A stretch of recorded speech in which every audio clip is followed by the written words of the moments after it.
They say you can do that.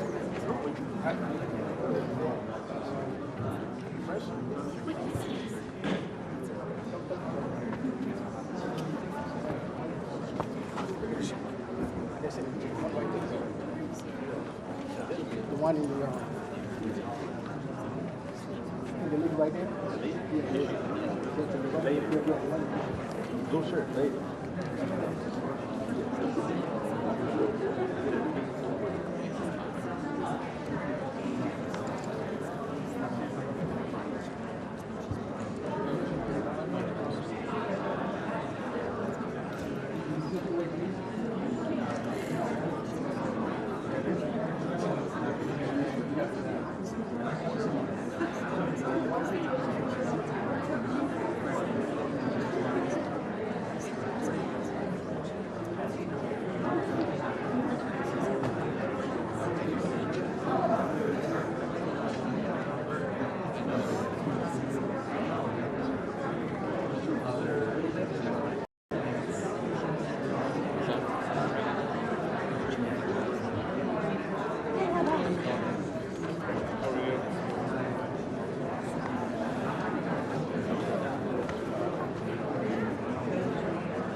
Thank you. This hearing of the Senate Appropriations Committee will come to order. Before we begin our hearing today, I want to take a moment to recognize the American service members who recently made the ultimate sacrifice while serving our nation. We extend our deepest condolences to their families, loved ones, and fellow service members, and we honor their courage, dedication, and sacrifice. We also grieve today, in the first meeting of the appropriations since his passing, the absence of our friend, our dear friend, and colleague, Senator Lindsey Graham. Turning now to the first panel, I want to express my appreciation for Senators Rounds, Budd, and Padilla for appearing before the committee today to talk about the urgent needs facing their states. I also welcome Secretary Hegseth, Secretary Rollins, and General Caine, and thank them for joining us to discuss the President's supplemental funding request. Our country has many urgent funding needs. For many agricultural producers, 2025 was a year in which the cost of growing their crop at times exceeded what they could earn from selling it. Severe weather compounded these losses. This was certainly the case for many growers in the state of Maine. Our wild blueberry growers and apple producers had to contend with a challenge of a combination of challenging market conditions, an excessively rainy spring that prevented pollination, and drought conditions in the summer and fall. I expect that we will hear a great deal today about how declining commodity prices, rising input costs, labor shortages, trade disruptions, pests and disease, and increasingly volatile weather are squeezing our farmers' already thin margins. Nationwide, we have lost 200,000 farms in the last decade. In Maine alone, more than 500 closed between 2017 and 2022, according to the most recent Census of Agriculture. Our farmers are part of the fabric of America's rural communities, and they need help to survive. USDA has said that additional short-term assistance is needed to help producers weather these extraordinary conditions while long-term improvements take hold. I look forward to today's discussion and making sure that any assistance is structured to meet the needs both of row and specialty crop producers, such as we have in Maine. We will also hear today about the ongoing recovery needs of communities in North Carolina, as well as communities in California, and I suspect other states too, that are still working to rebuild after being hit by devastating hurricanes and wildfires. I would note that the administration's statement that it is open to discussing additional relief for other urgent matters is encouraging because there is strong interest from members on both sides of the aisle in discussing additional targeted relief. Turning now to the defense request, I look forward to hearing from our Department of Defense witnesses and their discussion on why the supplemental funding is critical to supporting our service members and protecting America's national security. There are certainly divergent views on this committee about the decision to use military force against Iran. The Senate as a body has already taken numerous votes on these issues and will likely continue to do so. But irrespective of our differing views about the military operations, the fact remains that there are must-pay bills and urgent requirements facing the department that affect the ability of our troops to be well-trained and more broadly of the U.S. military to deter and defend against potential aggressors worldwide.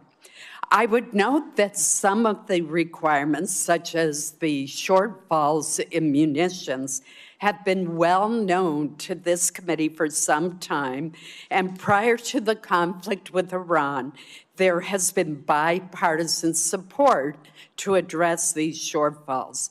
While these munition shortfalls have been years in the making, they are growing increasingly urgent. We should not undermine the readiness of our service members for any engagement or refuse to rebuild critical capabilities. Our men and women in uniform do not decide where they are sent or the missions to which they are assigned.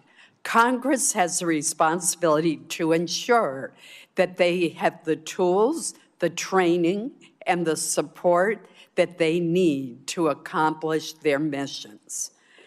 On the topic of our service members, I would be remiss if I did not note that since January of last year, the department has removed a number of senior generals and admirals from their positions, blocked or altered promotion lists across multiple services, and intervened in several senior assignments.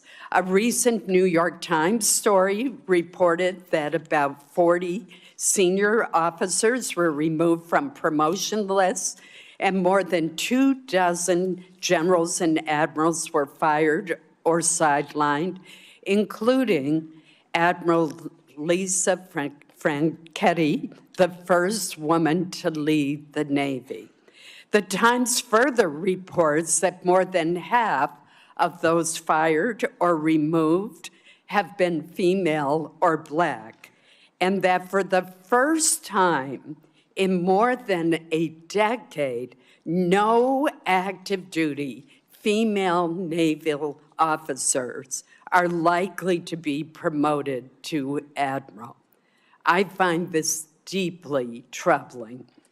These are men and women who volunteered to serve our country and swore an oath to support and defend our Constitution.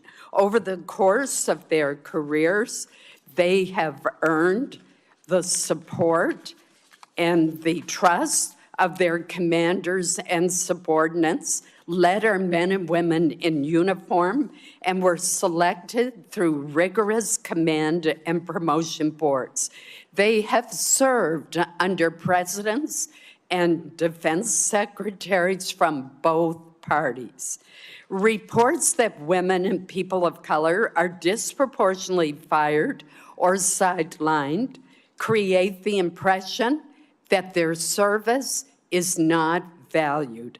This is likely to discourage well-qualified women and individuals of color from joining our armed forces, thus depriving us of their talent, dedication, and patriotism. The United States military is one of the greatest meritocracies in the free world. We need to make sure that it stays that way. I now recognize Vice President Murray for her opening statement.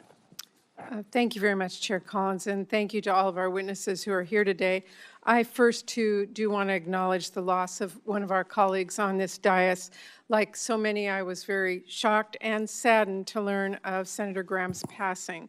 We disagreed on many issues, but there was no denying the energy that Lindsay brought to this job. And whenever we could, we found common ground and managed to get something done. So I wanted to express that my heart goes out to his family, friends, and loved ones today. Now, I want to start with a few facts. 143 days ago, President Trump started a war of his own choosing with Iran. He did not consult Congress. He did not get authorization from Congress. He did not build a coalition of allies. He did not make a case to the American people, nor did he ever win their support. 2/3 of Americans opposed the war. And the president's decision had catastrophic costs. 17 American service members have now died. And that includes 3 who tragically lost their lives over the last few days, and another is still missing. Several hundred more have been injured, including nearly 100 who've been hurt just in the last few weeks. We owe all of them and their families a debt of gratitude that we can never repay. Thousands of civilians have also been killed, and this administration will not tell the public or Congress the true financial costs of this war, but we know it is very well into the tens of billions of dollars. Tax dollars we could have spent helping people afford health care or building new housing have now been lit on fire by a president who blundered us into a disastrous war. And the cost to families' bank accounts are staggering. Economic growth has slowed to a crawl. Inflation has shot up about 50% since this war began. On average, gas cost just under $3 on February 28th. Today it is over $4 and ticking back up with the strait closed again. Americans have now paid more than $70 billion more on gas since this war began. That is over $550 more per household. Fertilizer costs skyrocketed in the middle of spring planting, crushing farmers operating on extremely thin margins and costing families more on just about everything they buy at the grocery store. The costs of this war have been astronomical. And what has it been for? What has actually been achieved? We hear a different rationale for this war every few days. It was about preempting imminent threats, which we now know did not exist. It was about regime change, then liberating the Iranian people. It was about destroying Iran's nuclear program and its Navy. And at one point, it was about taking out its ballistic missiles until the president decided that actually, and I quote, "It's a little bit unfair for them not to have some." Trump has even suggested the war is about taking Iran's oil to, quote, "make a fortune." And now the United States' primary strategic objective seems to be to actually just reopen the Strait of Hormuz, which of course was fully open, toll-free, before this war began. President Trump has, by any objective measure, failed to achieve his goals. Our country is no safer or better off than before the war. In fact, we are considerably less safe. Our stockpiles have been depleted, and it will take years of production to fully replenish them, no matter how much money is thrown at this problem. Our global force posture is much weaker, and as assets have been moved now to the Middle East.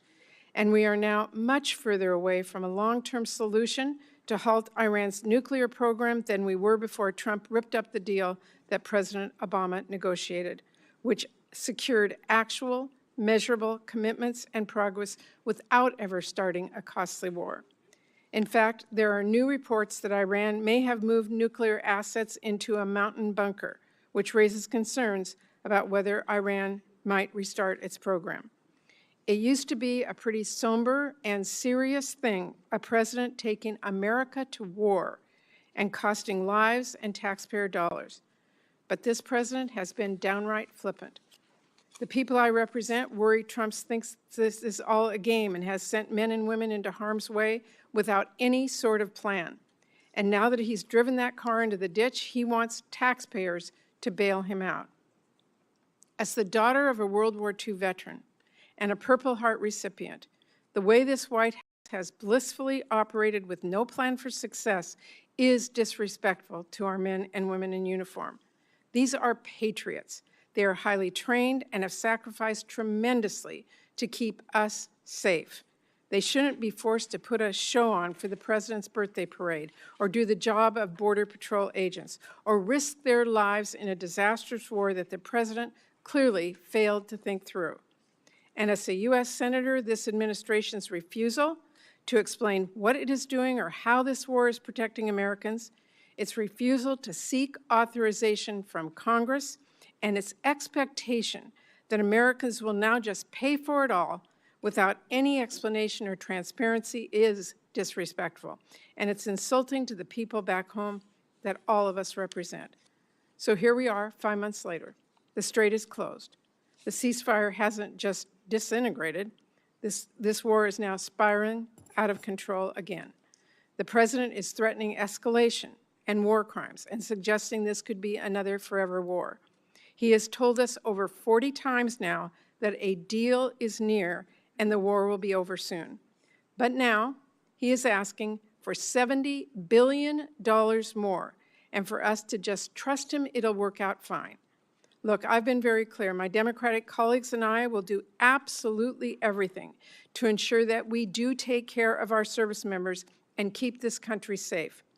Chairman Caine, I hope you know that every Democrat on this committee deeply respects the sacrifices that you and our service members and their families are making. Everyone who signed up to serve our country deserves to be more than an afterthought in a war that the president decided to launch despite all the blinking red warnings. But my colleagues and I cannot and will not support rubber stamping a request to bankroll this war and whatever other misadventures Trump wants to get us into next. The American people want to see a quick and strategic end to this war, not $70 billion of their tax dollars sent to keep it going. And I want to make a few important points. First, the President's request is not even primarily a request to cover the costs of the Iran war. This request is chock full of asks to fund unrelated DoD priorities which should be considered through our annual appropriations process, not in an emergency supplemental. And that includes almost $1 billion for Southcom, nearly $1 billion to keep deploying the National Guard here in D.C., and more than $1 billion for the southern border. Secondly, President Trump is making this request as the Pentagon has a record-breaking $1 trillion total budget for FY26, including over $75 billion it has in unspent money from Republicans' big ugly bill. Understand you may have mismanaged your budget, Secretary Hegseth, but you have to do your due diligence to fix the cash flow problems you've caused before asking taxpayers for more. Third, the President is now asking for all of us to approve tens of billions of dollars in new funding for the war while his administration still has yet to share actual cost estimates, essential information to justify this request, and a plan for where on earth this conflict goes next. This administration is either hiding the truth from Congress and the American people, or if you take at face value what they've said, and in the few briefings that we've had, they have no idea what is going on and no plan to right the ship, neither of which is acceptable.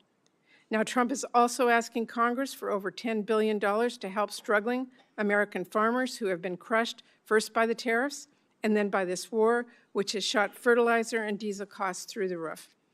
I'm digging into that request, but let me be clear. As we're looking at what farmers might need to weather Trump's storm, we must also help families put food on the table.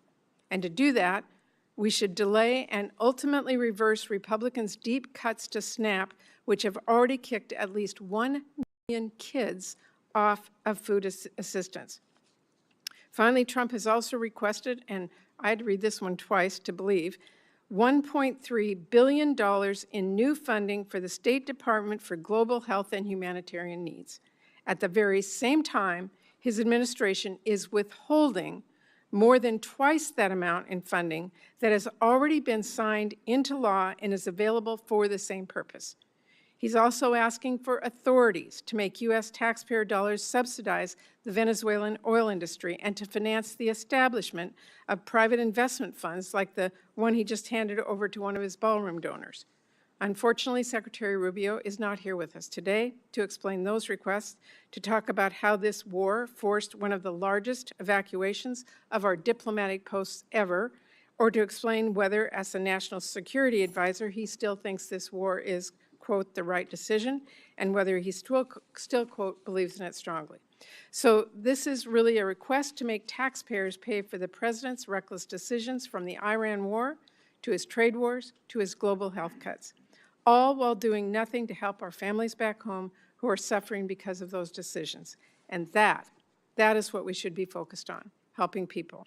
Because as Senator Padilla and others on both sides of the aisle will tell us shortly, there are urgent domestic needs that we should be addressing instead of sending more money for Trump to drop bombs overseas. Priorities like disaster relief for our communities that have been ravaged by the unthinkable, or taking action to lower families' costs. You know what's a crisis right now? The fact that there are families I hear from back home who are working full-time and still being forced to decide whether to skip meals so they finally can buy their kids a pair of shoes. You know what's a crisis? The fact that hospitals are shutting down and kids are going hungry because of Republicans' cuts. Instead of bankrolling the President's war or sending ICE $70 billion, my colleagues on the other side of the aisle could work with us to quadruple our investments to cure cancer or help families afford childcare or help them afford to cool their homes. Those are policy choices. And Republican leadership has chosen to focus on funding war and ICE endlessly without a single cent for our American families. So let me close with this. This President says we can't afford health care. We can't afford child care. We can't afford housing, but somehow we can always afford another war. No price tag on that. Families in Washington state are skipping doctor's visits so they can afford groceries. Trump wants Congress to cut him a blank check for a war that no one supports. The American people entrust us to spend their taxpayer dollars strategically and thoughtfully. This is a huge responsibility, so let me be clear. I'm ready to work with my colleagues in a bipartisan way, as always, to address the needs of our nation and the American people. But I hope we can have real conversations about why there seems to always be money for Trump's wars, but never money for the families back home who are desperate for a little relief. So I look forward to today's discussion. Thank you. I will now introduce our first panel of witnesses. Today, we're going to be hearing first from our colleagues, Senator Mike Rounds of South Dakota, Senator Ted Budd of North Carolina, and Senator Alex Padilla of California. I welcome all of you, and Senator Rounds will begin with you first. Chair Collins, Vice Chair Murray, and members of the committee, thank you for the opportunity to highlight why food security and national security go hand in hand. I'd also like to thank the Trump administration for recognizing that input pressures have made it more difficult for American farmers to support their own operations. In South Dakota, farming and ranching is more than a job. It's a way of life built on hard work, stewardship, and the hope of leaving the land better for the next generation. Feeding and fueling the world has never been easy. Producers continue showing up year after year despite drought, floods, disease, pests, volatile markets, and other challenges beyond their control. This supplemental funding request comes at a critical time. Farmers and ranchers are facing production costs that exceed market returns. Higher fertilizer, diesel fuel, seed, equipment, and crop protection costs, coupled with retaliatory trade practices and continued market uncertainty, have put enormous financial pressure on producers. Specifically, the projected loss per acre across the country in 2026 for corn is $131, for cotton, $342, for wheat, $114, and for soybeans, $80. While we work to strengthen America's ability to produce more of what we need here at home and reduce reliance on foreign supply chains, Congress should provide stability so producers can remain in business and continue producing the best food and fuel in the world. Today's threats extend well beyond weather and markets. Foreign adversaries, cyber threats, industry consolidation, arbitrary standards, and unfair trade practices impact farmers' ability to produce food, fiber, and fuel. Food security, energy security, and national security are connected. We also have an opportunity to strengthen both agriculture and energy security by permanently authorizing voluntary access to nationwide year-round sales of E15. Giving consumers the option to choose a higher ethanol blend would increase domestic fuel production, expand markets for corn growers, reduce reliance on foreign energy sources, and provide families with lower cost options at the pump. Given the significant defense investments included in this supplemental, I also want to emphasize the importance of fully funding our national defense. We are living in one of the most complex and lethal threat environments since the Second World War, and the brave men and women who volunteer to defend this country deserve the leadership, training, and equipment, along with resources necessary to maintain America's military advantage. Protecting America's food supply, energy supply, and national defense are not separate priorities. They reinforce one another. This supplemental provides needed assistance to help farm and ranch families endure today's economic challenges, while Congress and the administration continue advancing long-term policies that strengthen American agriculture. I urge my colleagues to support this supplemental request to provide stability to our ag producers at this time. Thank you, Madam Chair. Thank you, Senator Rounds. Senator Budd. Chair Collins, Vice Chair Murray, members of the committee, thank you for the opportunity to testify this afternoon to provide a voice for the people in Western North Carolina. More than 21 months ago, Hurricane Helene unleashed an unprecedented amount of rainfall on the Blue Ridge Mountains, causing severe flooding and devastating landslides. The storm left behind tens of billions in damage. In December 2024, Congress responded by approving a disaster supplemental that provided billions of dollars to Western North Carolina recovery. Additionally, North Carolina's state government stepped up by committing roughly $2.4 billion in state appropriations and redirecting more than $2 billion from state agencies for reconstruction. But the Blue Ridge Mountains' challenging terrain has made it uniquely difficult for federal programs to operate, resulting in delays and inefficiencies. And there's still work to be done. Too many projects in Western North Carolina have stalled due to insufficient funding or because of financial shortfalls from expensive debris removal and rebuilding efforts. I greatly appreciate that President Trump and Secretary Mullen have empowered FEMA to more rapidly reimburse the state and local governments for public assistance projects. However, FEMA is only one part of the equation. The Environmental Protection Agency, Department of Housing and Urban Development, and other federal agencies play a key role in disaster recovery. And much of the existing disaster funding for those agencies has already largely been allocated.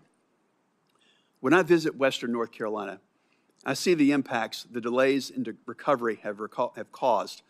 Debris still clogs the waterways. Facilities that provide drinking water and manage wastewater have yet to be rebuilt. Most concerning, some homeowners are paying mortgages on properties that are still unlivable or yet to be rebuilt. Towns have been forced to embrace expensive short-term stopgap solutions just to carry out their most basic functions for their residents. In the small town of Beech Mountain, there is no long-term water supply. The dam and water treatment plant were heavily damaged, forcing the town out of compliance with state safety standards. And as a result, the state could be fining Beech Mountain $25,000 per day. Most repairs are needed so that the water treatment plant can function long-term. If funded, this process will take at least a year and require significant diversion of utilities and/or daily water trucks just so hundreds of residents will have to have clean drinking water during construction. 3 years is too long to wait after a disaster, and we can't delay any longer. Tourism, the lifeblood of much of Western North Carolina, has begun to rebound, but there's still far too many areas that are unable to accommodate the travelers they once welcomed. But I want to highlight a few examples of success stories to show how ample funding for the last disaster supplemental, paired with exceptional planning and project execution, made an immediate impact on our mountain communities. Last July, portions of the Blue Ridge Parkway reopened after 57 landslides struck 200 miles of the parkway. This Memorial Day weekend, Lake Lure reopened to the public after an incredible debris removal and refilling project. And I want to be clear that I fully support President Trump's request to replenish our munitions stockpile and strengthen our military.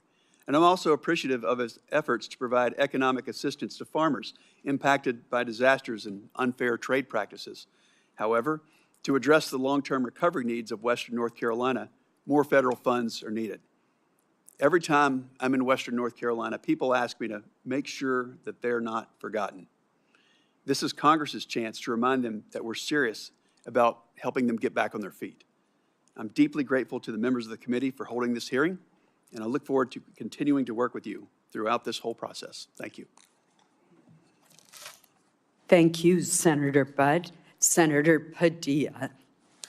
Thank you, Madam Chair, Vice Chair Murray, members of the committee. Appreciate the opportunity to testify on behalf of the people of California, and especially the survivors of last year's devastating fires in Los Angeles County. And I want to acknowledge that some of them are here in the audience today advocating for relief, and I'm proud to work alongside them. As many of you recall, 18 months ago, 60,000 acres across Southern California burned. That's roughly 3.5 times the size of Manhattan. Over 16,000 homes, businesses, schools, and other structures were destroyed. And most devastatingly, 31 Californians lost their lives. To respond, more than 7,500 firefighters worked literally around the clock for more than 3 weeks to extinguish the fires. And those firefighters weren't just from California. Many came from our neighboring states of Oregon, Washington, Arizona, some as far away as Utah, Texas, and Montana. Colleagues, because as Americans, that's what we do. We help each other. We don't condition our response based on who a community voted for in the last election. When Americans need help, we help. Now, walking around the Palisades and the Altadena communities during the fires and after the fires, you couldn't help but be moved by the scale of the devastation, the images of nothing standing but a chimney amongst a pile of ash. Cars literally melted into the streets or the driveways where they had been parked. In the wake of disasters like this, Congress has historically come together on a bipartisan basis to provide aid and long-term recovery funding to help communities recover and rebuild, regardless of whether the disaster was in a state represented by Republicans or Democrats. But instead of following that historical practice, this administration has left California waiting for more than a year and a half, while asking Congress to fund hundreds of billions of dollars for other purposes. I want to be crystal clear. No disaster-impacted community, regardless of where it is located, should ever be held hostage or treated as a bargaining chip for other political priorities. Californians in Altadena and the Palisades have now waited more than 18 months. Yet long-term recovery funding is still absent from even the administration's request.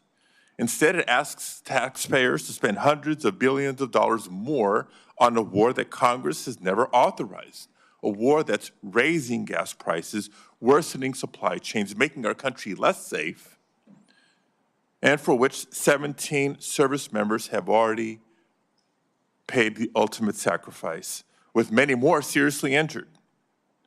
Now, we know this committee can address disaster relief without tying it to a laundry list of unrelated priorities, because it's done so many times before, including as recently as December 2024, when the committee on a bipartisan basis passed more than $100 billion of relief.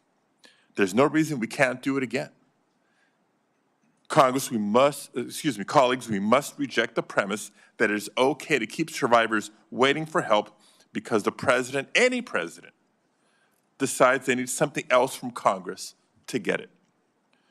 To that end, I do want to thank my colleagues, Senators Tillis, Schiff, and Curtis, for joining me in sending a bipartisan letter to the committee just yesterday, supporting long-term disaster recovery funding. Madam Chair, I'd like to enter this letter into the record at this time. Thank you, Senator Padilla. I'm not done. I just want to enter the no. letter to the record. Without objection, Thank you. it will be. And I'll be wrapping up soon here. I also want to reiterate what I said earlier. We know the next disaster is coming. Anyone who stepped outside of Washington this last weekend or across at least a dozen states saw and breathed the very impact of wildfires. And it may be Canada now, but it's going to be one of our states next. As of last week, the federal government has already spent over $3.3 billion in wildfire suppression this fiscal year, even though the peak of fire season is August and September. That's still ahead of us. That should concern the committee. We cannot allow wildfire suppression funding to run out before the end of the fiscal year. So in addition to the long-term disaster recovery funding, I urge the committee to examine the need for emergency suppression funds as well. And I would note that the Fire Fix, which has provided a steady resource for fighting wildfires, will expire in fiscal year 2027. Congress needs to extend and increase that funding to ensure firefighters have all the resources they need to respond to the ever-growing threat of wildfires. I'll close by reiterating what I said at the outset. Disasters do not distinguish between red states and blue states. And when it comes to disaster aid, neither should Congress. So thank you again for holding this hearing and allowing me to be a voice for my constituents and for disaster survivors across the country. I look forward to working with this committee to ensure that everyone has the resources and support that they need to recover and rebuild, regardless of which state they call home. Thank you very much. I appreciate the testimony of the entire panel as we consider the supplemental submitted by the administration. Your testimony is very helpful to us. Thank you. I will now ask that our second panel of witnesses come forward.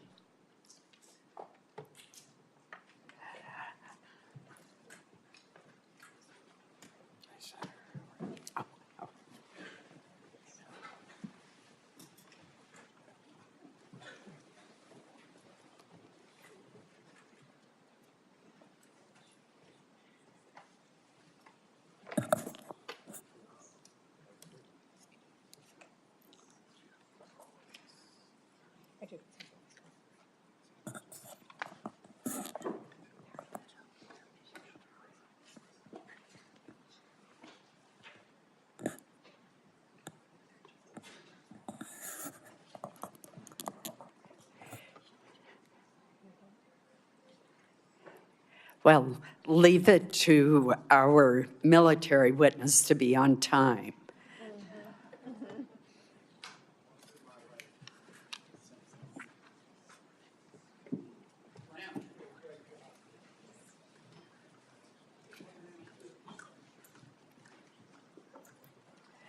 While we are waiting for our second panel to be seated, let me introduce them.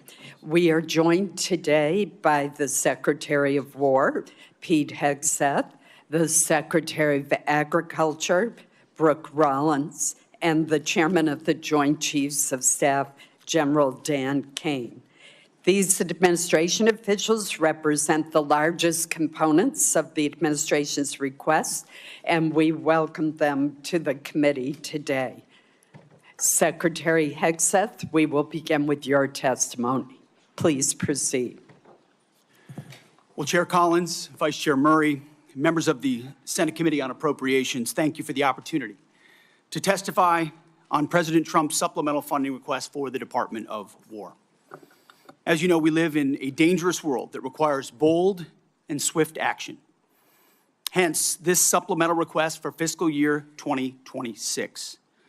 This request is an urgent, necessary injection of resources to address the immediate needs of our department. The supplemental funding request is not a substitute.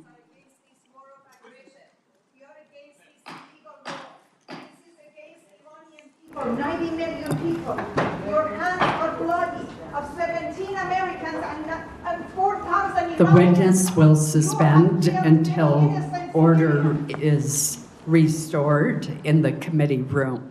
I know that individuals feel very passionately, but we must have order in the hearing room so that we can proceed. We're now going to move forward with our hearing. And Secretary Hegseth, please proceed. Thank you. The supplemental funding request is not a substitute for the President's full $1.5 trillion base budget request. $1.5 trillion. Stop bombing our children in Iran and Palestine. This is illegal. Mr. Secretary, please suspend until order is restored in the hearing room. We will begin the timing clock since you've been interrupted twice.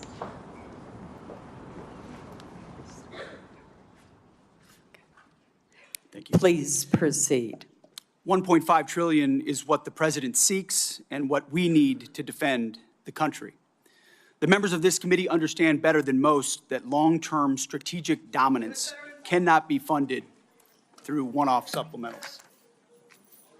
Veterans, call for end to this war right now. We will have order in the hearing room.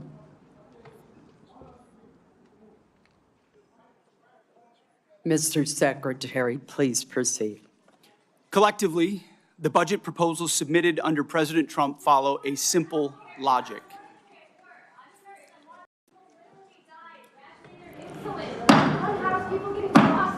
I would ask that the Capitol Police, whose professionalism I admire, remove those who are seeking to disrupt the hearing.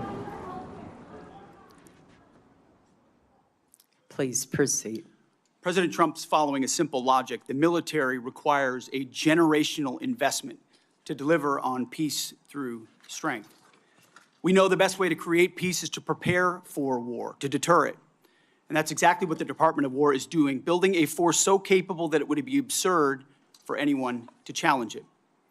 As the direct result of neglected priorities and gross negligence that ignored threats left over from the previous administration, President Trump inherited a set of global and domestic crises, deferred maintenance almost across the board. Instead of steering the ship through gathering storms, former leaders let our military languish through social experiments and globalist appeasement, sheer weakness. Under President Trump, we have built a different type of department.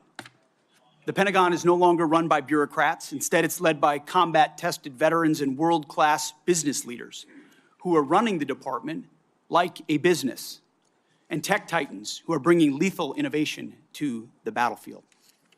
We're also at a different moment, and we cannot afford inaction. If we don't make critical investments right now in tech, in compute, in AI, in autonomy, in space, our adversaries who are already making these types of investments could outpace us.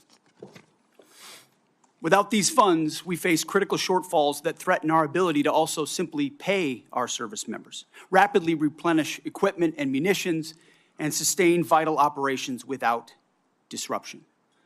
This supplemental request serves two purposes: sustain our military readiness to meet this year's new demands, and accelerate critical capabilities to replace and augment those we have used in contingencies. But make no mistake, this is not a one-for-one replacement. We are upgrading and we are modernizing across the force. On the readiness front, we requested $21 billion. This will fund military pay, replace much of the equipment utilized during recent operations, sustain forward-deployed forces, and grow personnel and strength while stabilizing mission-critical fueled shortfalls and supporting the National Guard. On the capabilities side, we requested $46 billion. These funds will expand production lines and accelerate delivery of high-demand munitions. We're talking about solid rocket motors, JDAMs, hypersonics, and counter-drone capabilities. Additionally, we will use this investment to secure digital and space dominance, including resilient satellite networks. Department leadership recognizes that appropriating those funds is just the first step. Once funds are appropriated, or apportioned, to the department, we need to promptly execute on them, and that's why we're requesting targeted legislative authorities, like transfer authority, to prioritize our greatest needs and opportunities, multi-year procurement for weapon systems, revolutionizing the speed and scale of munitions procurement, and New START authorities. Rest assured that every dollar appropriated to the Department of War will be focused on building the lethality of our joint force and reinforcing peace through strength. As I have said before, not fully funding this department, the Department of War, and we know what that means, that means $1.5 trillion, given the world that we live in and the disaster of what the Biden administration budgets gave us. Not funding this department at $1.5 trillion, I believe, is the greatest threat that our nation faces. Either we invest in our warriors at this moment of step change on the battlefield and growing threats, or this is all just talk. I look forward to working with this committee to secure those funds so that our warfighters can continue to do their work every day to keep our great republic safe. Thank you very much. Thank you, Mr. Secretary. General Caine.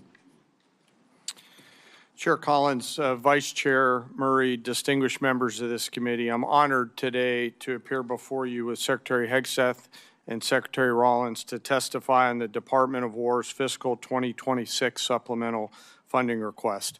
And I'll note I fondly remember my time at USDA earlier in my career where I had the chance to serve there. I'm also joined today by my senior enlisted advisor, SEAC Dave Isom. As always, I'm deeply grateful for this committee's continued partnership and support for our common defense.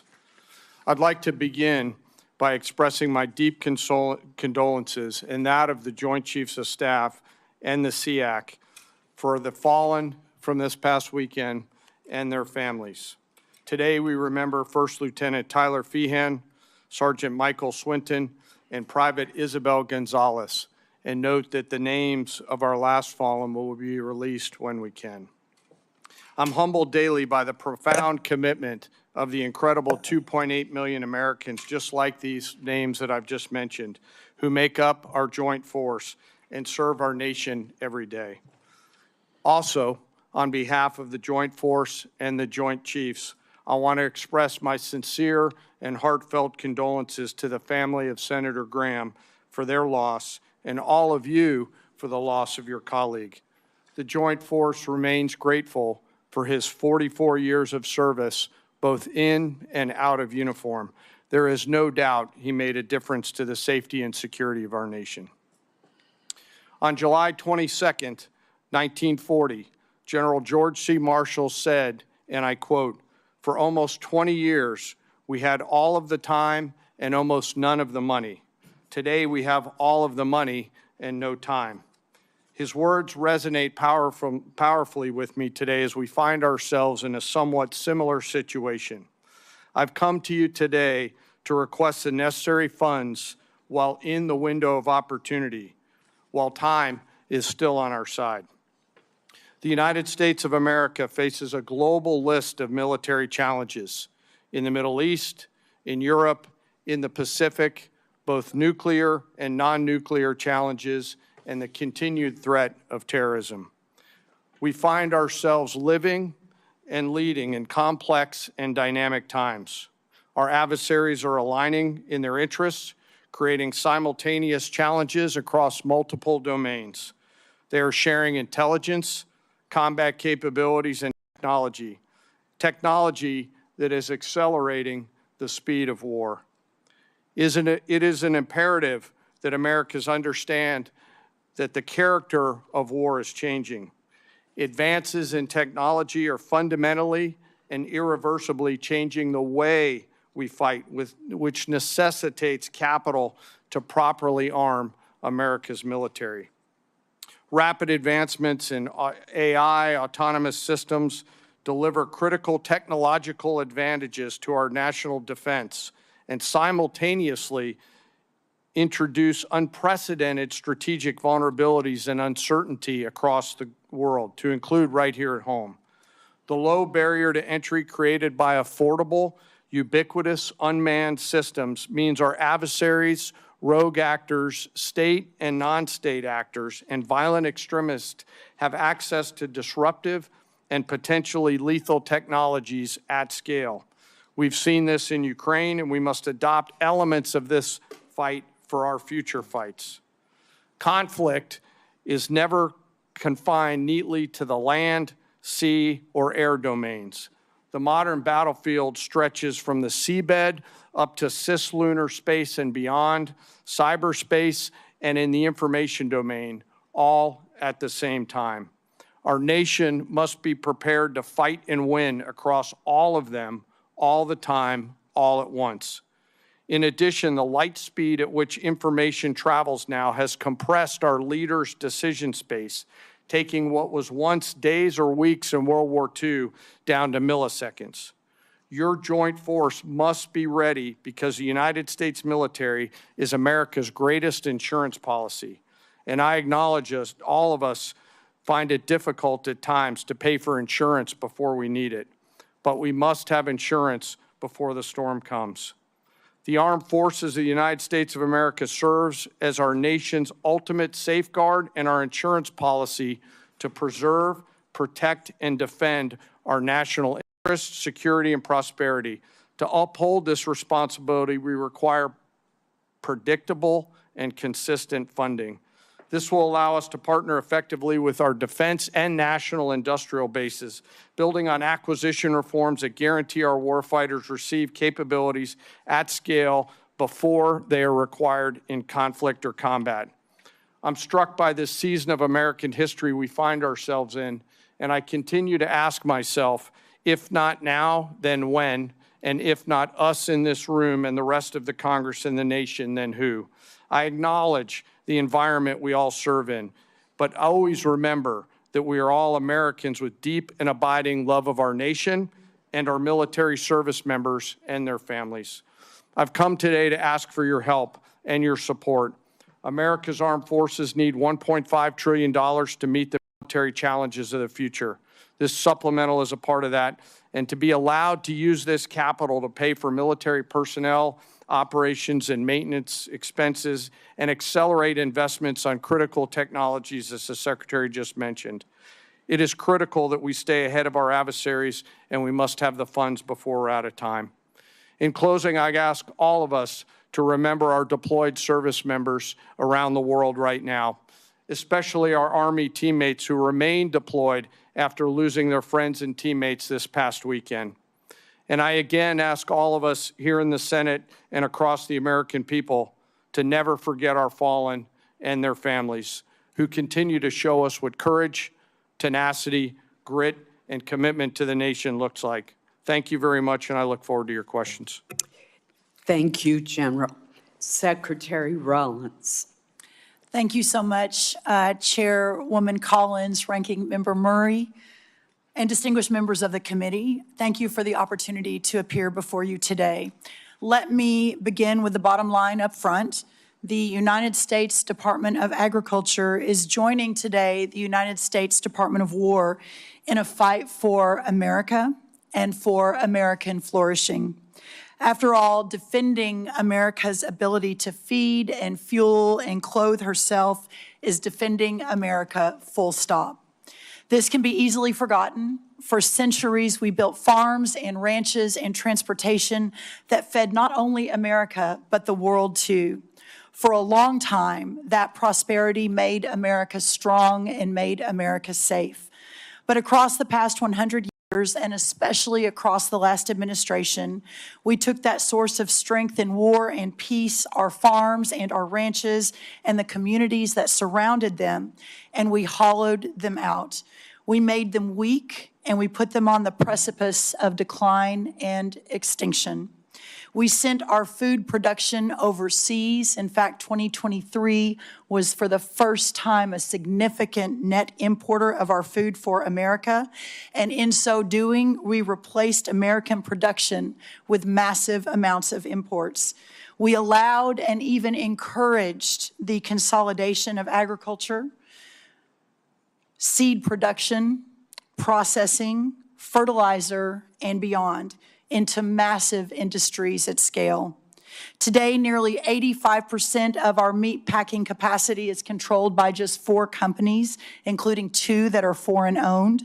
Additionally, our largest pork company in America is owned by a China company, or China.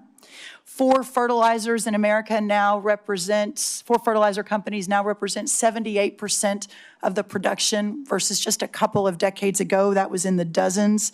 And 2 seed companies now produce more than 50% of the seed for America. These are national security implications. When President Trump returned to office, America's farm economy faced one of the most difficult economic environments in decades. Between 2020 and 2025, the cost of seed rose 19%, crop protection rose 30%, fertilizer rose over 50%, fuel and oils rose nearly 33%, electricity 36%, and repair and maintenance 27%. As these costs climbed, commodity prices plummeted. Farm income fell by more than $90 billion from 2023 to 2024, representing one of the largest single-year declines in history. At the same time, producers saw not one new trade deal across the world, resulting in an unprecedented $50 billion agricultural trade deficit. American farmers deserve better, and our national security now demands it. As long as we are beholden to foreign and even hostile countries for our food and our fuel, our freedom is in jeopardy. Since my first day at USDA, we have been committed to addressing this crisis head-on. In addition to implementing the historic working families tax cuts, thanks to so many in this room who worked so hard, moving $40 billion in disaster and economic assistance to producers across the country, securing 19 new trade deals, and decreasing that $50 billion agricultural trade deficit in 1 year by 42%. This year, our corn exports are expected to be at a record-breaking 35%, ethanol up 11%, dairy up 15%, and tree nuts up 11%. We are making progress, but we have a ways to go.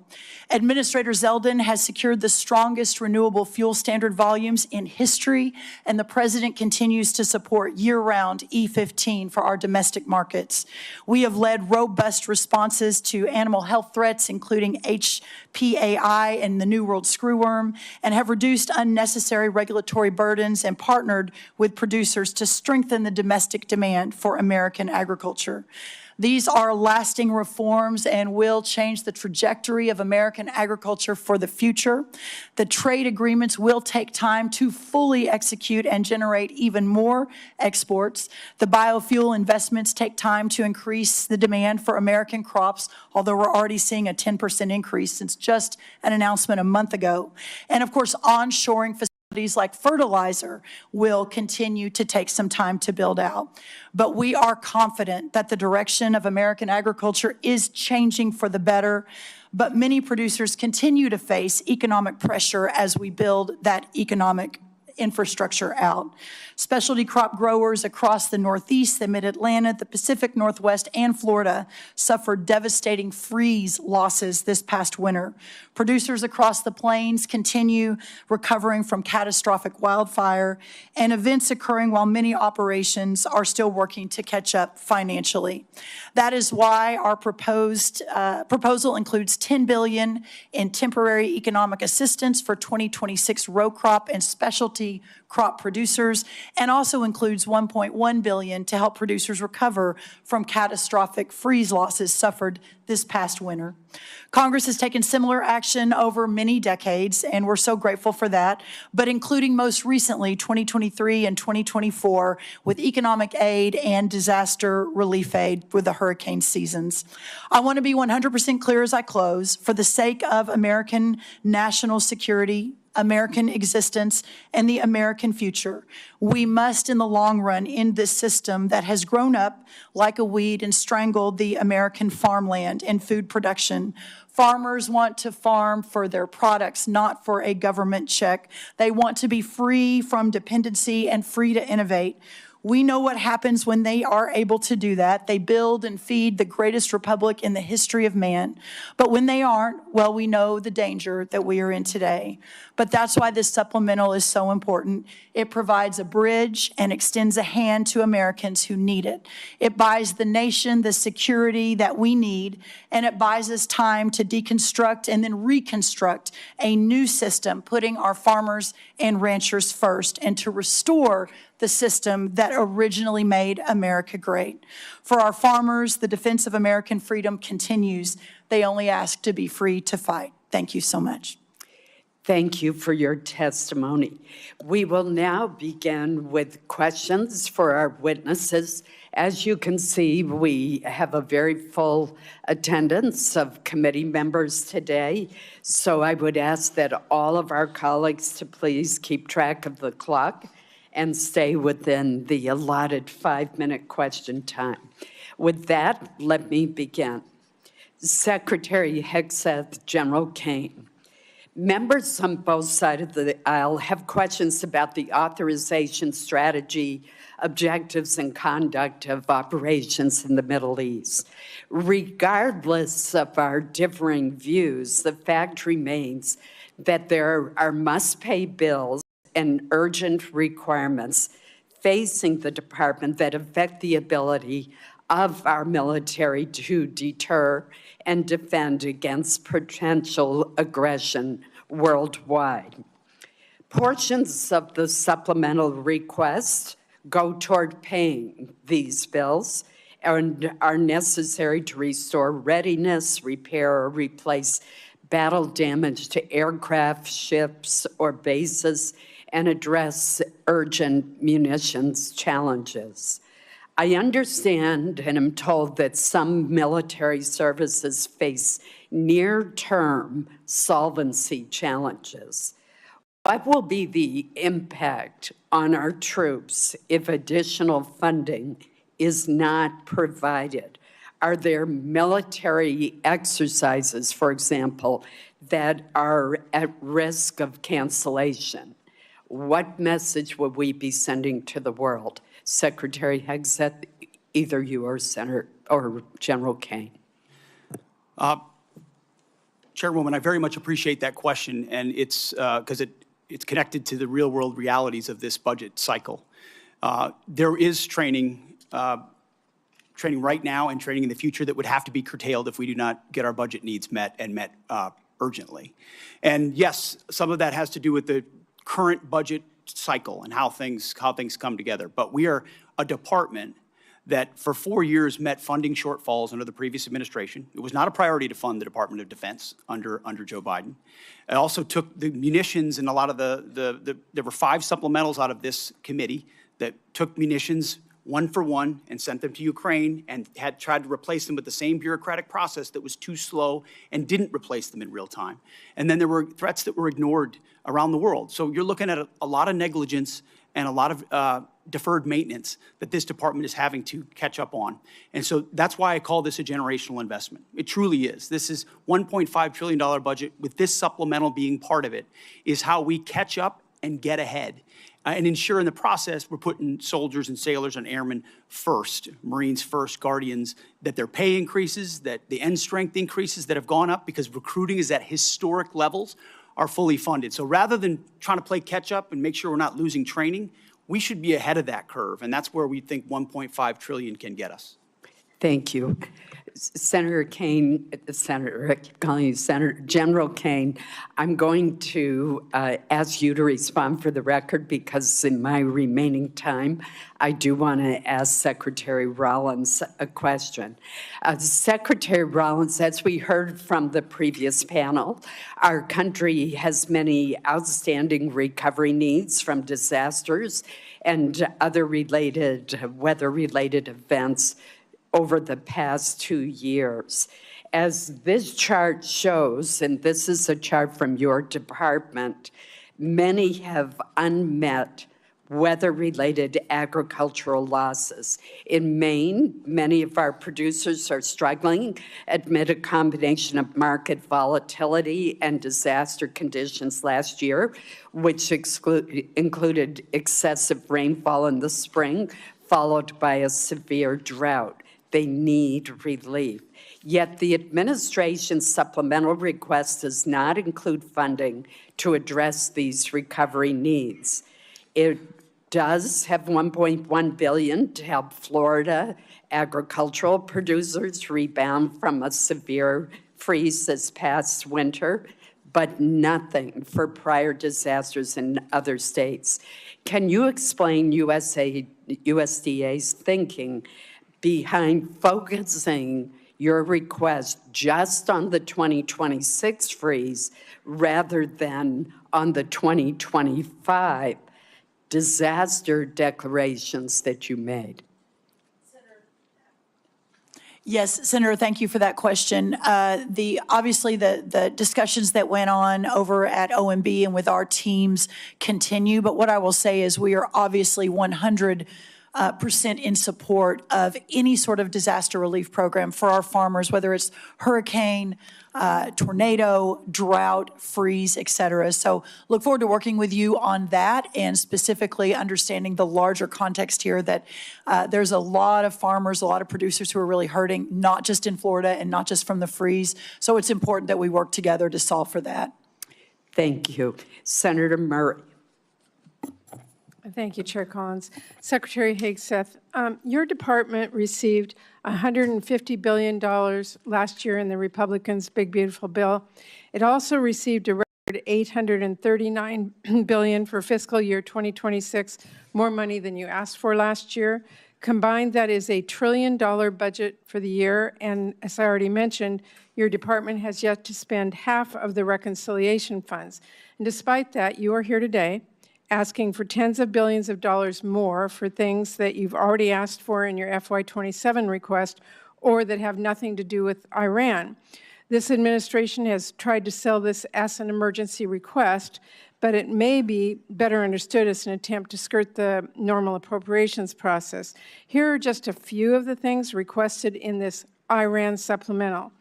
$800 million for the National Guard to patrol D.C. even longer, over $1 billion for the Army to patrol the southern border, which is DHS's job, $900 million to support the administration's illegal boat strikes in the Caribbean, over $18 billion for munitions, which you've already requested in your FY27 budget request, and $1.7 billion to pay for your decision to recruit more people than the services need, which was not contemplated by the FY26 funding bill Congress recently passed.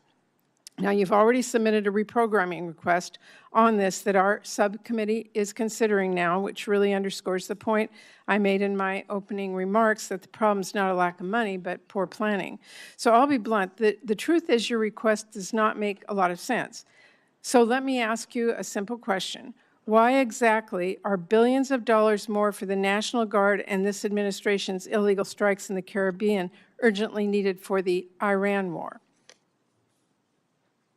Well, Senator, I wouldn't, of course, agree with your characterization, but why this kind of spending is needed is because of the gross negligence and neglect of the Biden administration inside our department. Ran it like a bureaucracy, abandoned our strength posture around the world, so we're having to reestablish deterrence. You mentioned the end strength numbers, and I will acknowledge that we are ahead of schedule on end strength in recruiting. 8,000 in the Navy, 6,000 in the Army, 4,000 in the Air Force. Because under President Trump, there's been record and historic over 30-year recruiting records inside our department since he won the election because the American people didn't want to sign up for what Joe Biden was providing our military. Let me and they want to sign up for what President Trump is doing in his leadership. And so those are good problems to have that we need to fund and a reflection of momentum. And this budget will allow us to continue the kind of momentum that gets us ahead. My point is that a lot of this request does not feel like an emergency. And let me move on.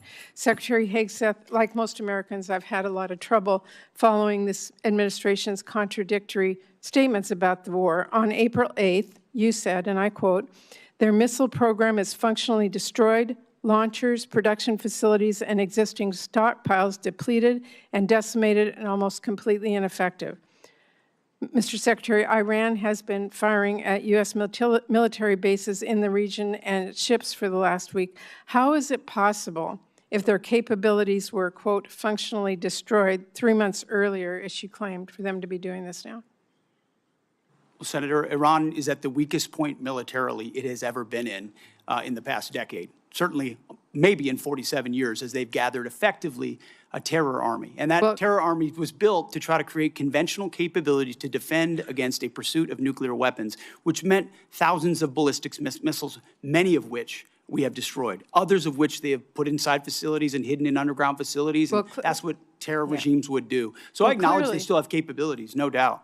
But the amount of damage that we've done to them over the course of these series of operations has put them in the worst place they've ever been. Okay, well, let me move on. On May 5th, you claimed that Iran doesn't control the strait, and you said that there was a, quote, powerful red, white, and blue dome over the strait. If that was true, how did Iran shrink ship traffic in the strait to a trickle again last week?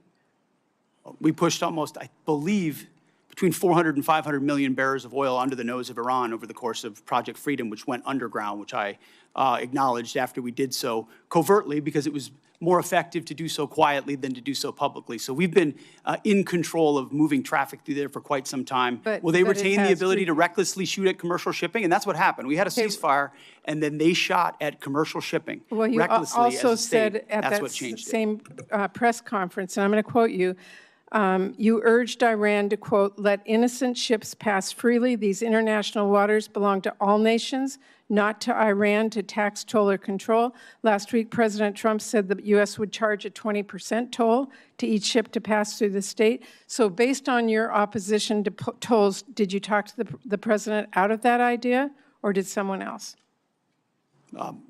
Iran's not charging tolls, and they're shooting at ships right now. But Trump said that he wanted to charge a 20% toll. We have a blockade right now of all Iranian ships and Iranian ports, Didn't answer and the question. it's effective. My time is out. Senator Murkowski. Thank you, Madam Chairman, and thank you all for being here.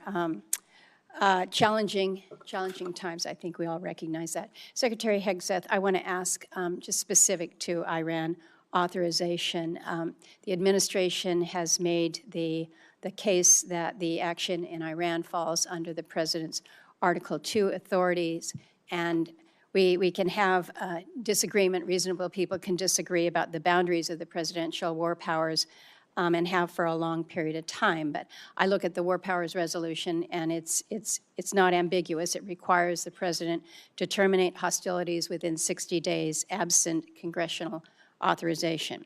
So hostilities began February 28th. May 1st, Congress was informed that hostilities had ended, but yet despite the fact that hostilities had ended, we were still seeing sailors being fired upon still activity. Then in June, an MOU is signed to preserve the ceasefire while negotiations continue. That MOU has now collapsed, and we are seeing the resumed attacks in the Straits of Hormuz. On July 10, the administration sends Congress a new war powers notification, effectively restarting the 60-day clock again. So I'm concerned about this sequence because you have a situation where the claim essentially allows the president to extinguish the war powers clock just at the moment that it becomes legally inconvenient through declaration of temporary ceasefire. Then it's reset, avoiding the congressional authorization that the Constitution requires and the war powers intends. So we had an opportunity in previous appropriations hearing for me to ask if you felt the administration had all the authority that it needed. You indicated at that time that no, additional authority was not needed. Is the administration still taking that position about needing no authorization from Congress at this time? Senator, I know there's a long-standing legal debate on this particular topic, but we certainly as a department share the position of the White House that we have all the authorities necessary at this moment. So let me just kind of do a follow-on. In the Clinton administration, this is 1999, there was an operation that was launched, Operation Allied Force, NATO airstrikes against Yugoslavia. There was not a prior congressional authorization that was sought. President Clinton notified Congress under the War Powers Resolution, and then subsequent to that, sent Congress an emergency supplemental funding request. It was about $6 billion to cover the cost of Kosovo operations. Congress then passed a supplemental package that covered the president's request plus additional military funding. But Congress never passed a standalone authorization for use of military force in Kosovo. When the war powers clock was set to run out then in May of 1999, the Clinton Justice Department's Office of Legal Counsel issued an opinion holding that the supplemental appropriation itself, passed without any authorizing language, satisfied the War Powers Resolution requirement. So is the department looking to that or intending to rely on that same reasoning that funding alone can substitute for explicit congressional authorization? Senator, I would have to defer to our legal department, and we'll get back to you with our views on that. But as of right now, we think standalone Article 2 authorities exist for us to conduct this operation on behalf of the defense of the American people, that the president has those authorities, and seeking this funding is important in pursuit of that and our $1.5 trillion budget. But I wouldn't connect the two without consulting with our legal folks first.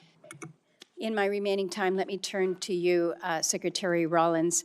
I appreciate that you have acknowledged that fishermen or farmers of the sea.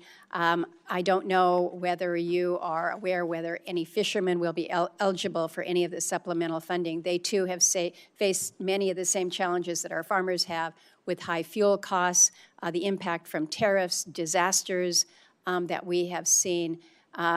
In the 15 seconds remaining, any help for our fishermen? Well, I remember having the conversation with you when we were going through the process, and my commitment to you and to Senator Collins and some of our others on across the aisle was that it's time for USDA to recognize our fishermen as part of our farmers of the sea. That's never happened before. We now have an office at USDA focused on fishermen. And so I think as you all move forward with the supplemental, the conversation, and obviously up to you all what that looks like, but very supportive of treating our fishermen similarly to the rest of our farmers. Thank you. Thank you, Madam Chair. Thank you. Senator Durbin. Thanks, Madam Chair. Mr. Secretary, I'd like to ask you to help me reconcile some numbers. It's my understanding that this whole supplemental funding request is $87.6 billion, and most of the funding, $67 billion, is for the Department of Defense. Yet we are told the Department of Defense still has $75 billion in unobligated funding from last year's reconciliation package. Is that true? Roughly correct numbers, yes. So you left some change on the dresser before you prepared to come for this hearing. What's going to happen to that $75 billion? Well, that 75 is, there's plans and designs on that, part of the rebuild of our military, which had to be undertaken. And so the One Big Beautiful Bill gave us specific avenues. I'd have to get you the exact numbers of what that is left to be allocated. Does it have to do with the war in Iran? No, this is rebuilding our military from what was not funded in the past under the Biden administration. So this is from 2026, One Big Beautiful Bill, which helped move the president's priorities like Golden Dome for America, move away from all the woke priorities of what the Biden administration was pursuing, give us a chance to start cutting these deals on munitions, all the things that the president wanted us to focus on: shipbuilding, hypersonics. I mean, the Biden administration ignored hypersonics. They just decided to pretend like that technology didn't exist and we shouldn't invest in it. There are things. I don't know what Lloyd Austin did for 4 years. I really don't. Well, sure the amount of neglect, the amount of stale thinking and bureaucracy was staggering when we took over. So One Big Beautiful Bill gave us a chance to get caught back up. Let me interrupt your speech for a minute, Mr. Secretary. It's my turn to ask questions. I've been listening patiently while you made your presentation. You estimated at one point that the cost of the war in Iran was $29 billion, but then added a caveat that there was a replacement of munitions, for example. Do you have a new estimate about what the war has cost us so far in the 5th month of the first year of this war in Iran? Senator, the estimate we have as of today is $37.5 billion. And is the current activity, which we've been told about, the exchange of fire back and forth in Iran, an indication that that number is going to go up in the months ahead? Some of that number captures additional O&M, mill pay, and other that would be anticipated through the fiscal year. So some of that anticipates what costs would be going out in the future as well. So the new number you've given me is what? $37.5 billion, Senator. And that represents the cost of the war through what period of time? Through now for certain aspects of it, but also mill pay, O&M, other anticipated costs through September 30th, Senator. General Caine, let me ask you a question.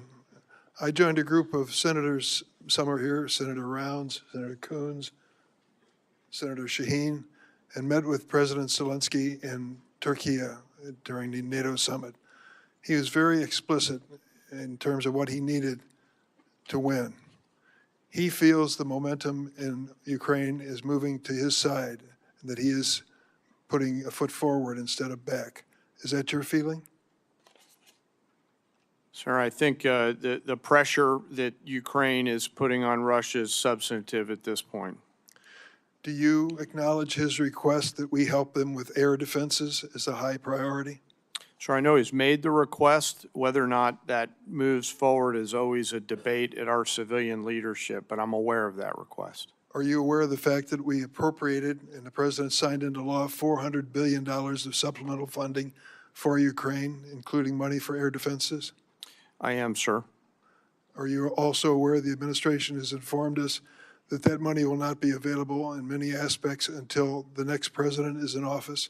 Sir, I'm not aware of that. My No, it's a understanding was that capital had been allocated, but I'll have to defer to my civilian leadership No, on I'm that sorry matter. to tell you, the pay plan tells us to be prepared to spend that money in fiscal year 29. The new president, whoever it may be, will make that decision. If you're talking about air defenses and the momentum on the side of Zelensky, what impact will it have if we cannot fund this for 3 years? Sir, I want to highlight that the incredible work that the Ukraine industrial base is doing as they scale their own capabilities. It ranges from their surface-to-air capabilities to their air-to-air capabilities. I'll note that recently we had the first air-to-air kill where a Ukrainian F-16 shot down a Russian fighter. So I think their ability to scale their layered defense has come along a long way over the past couple years with the help and assistance of many.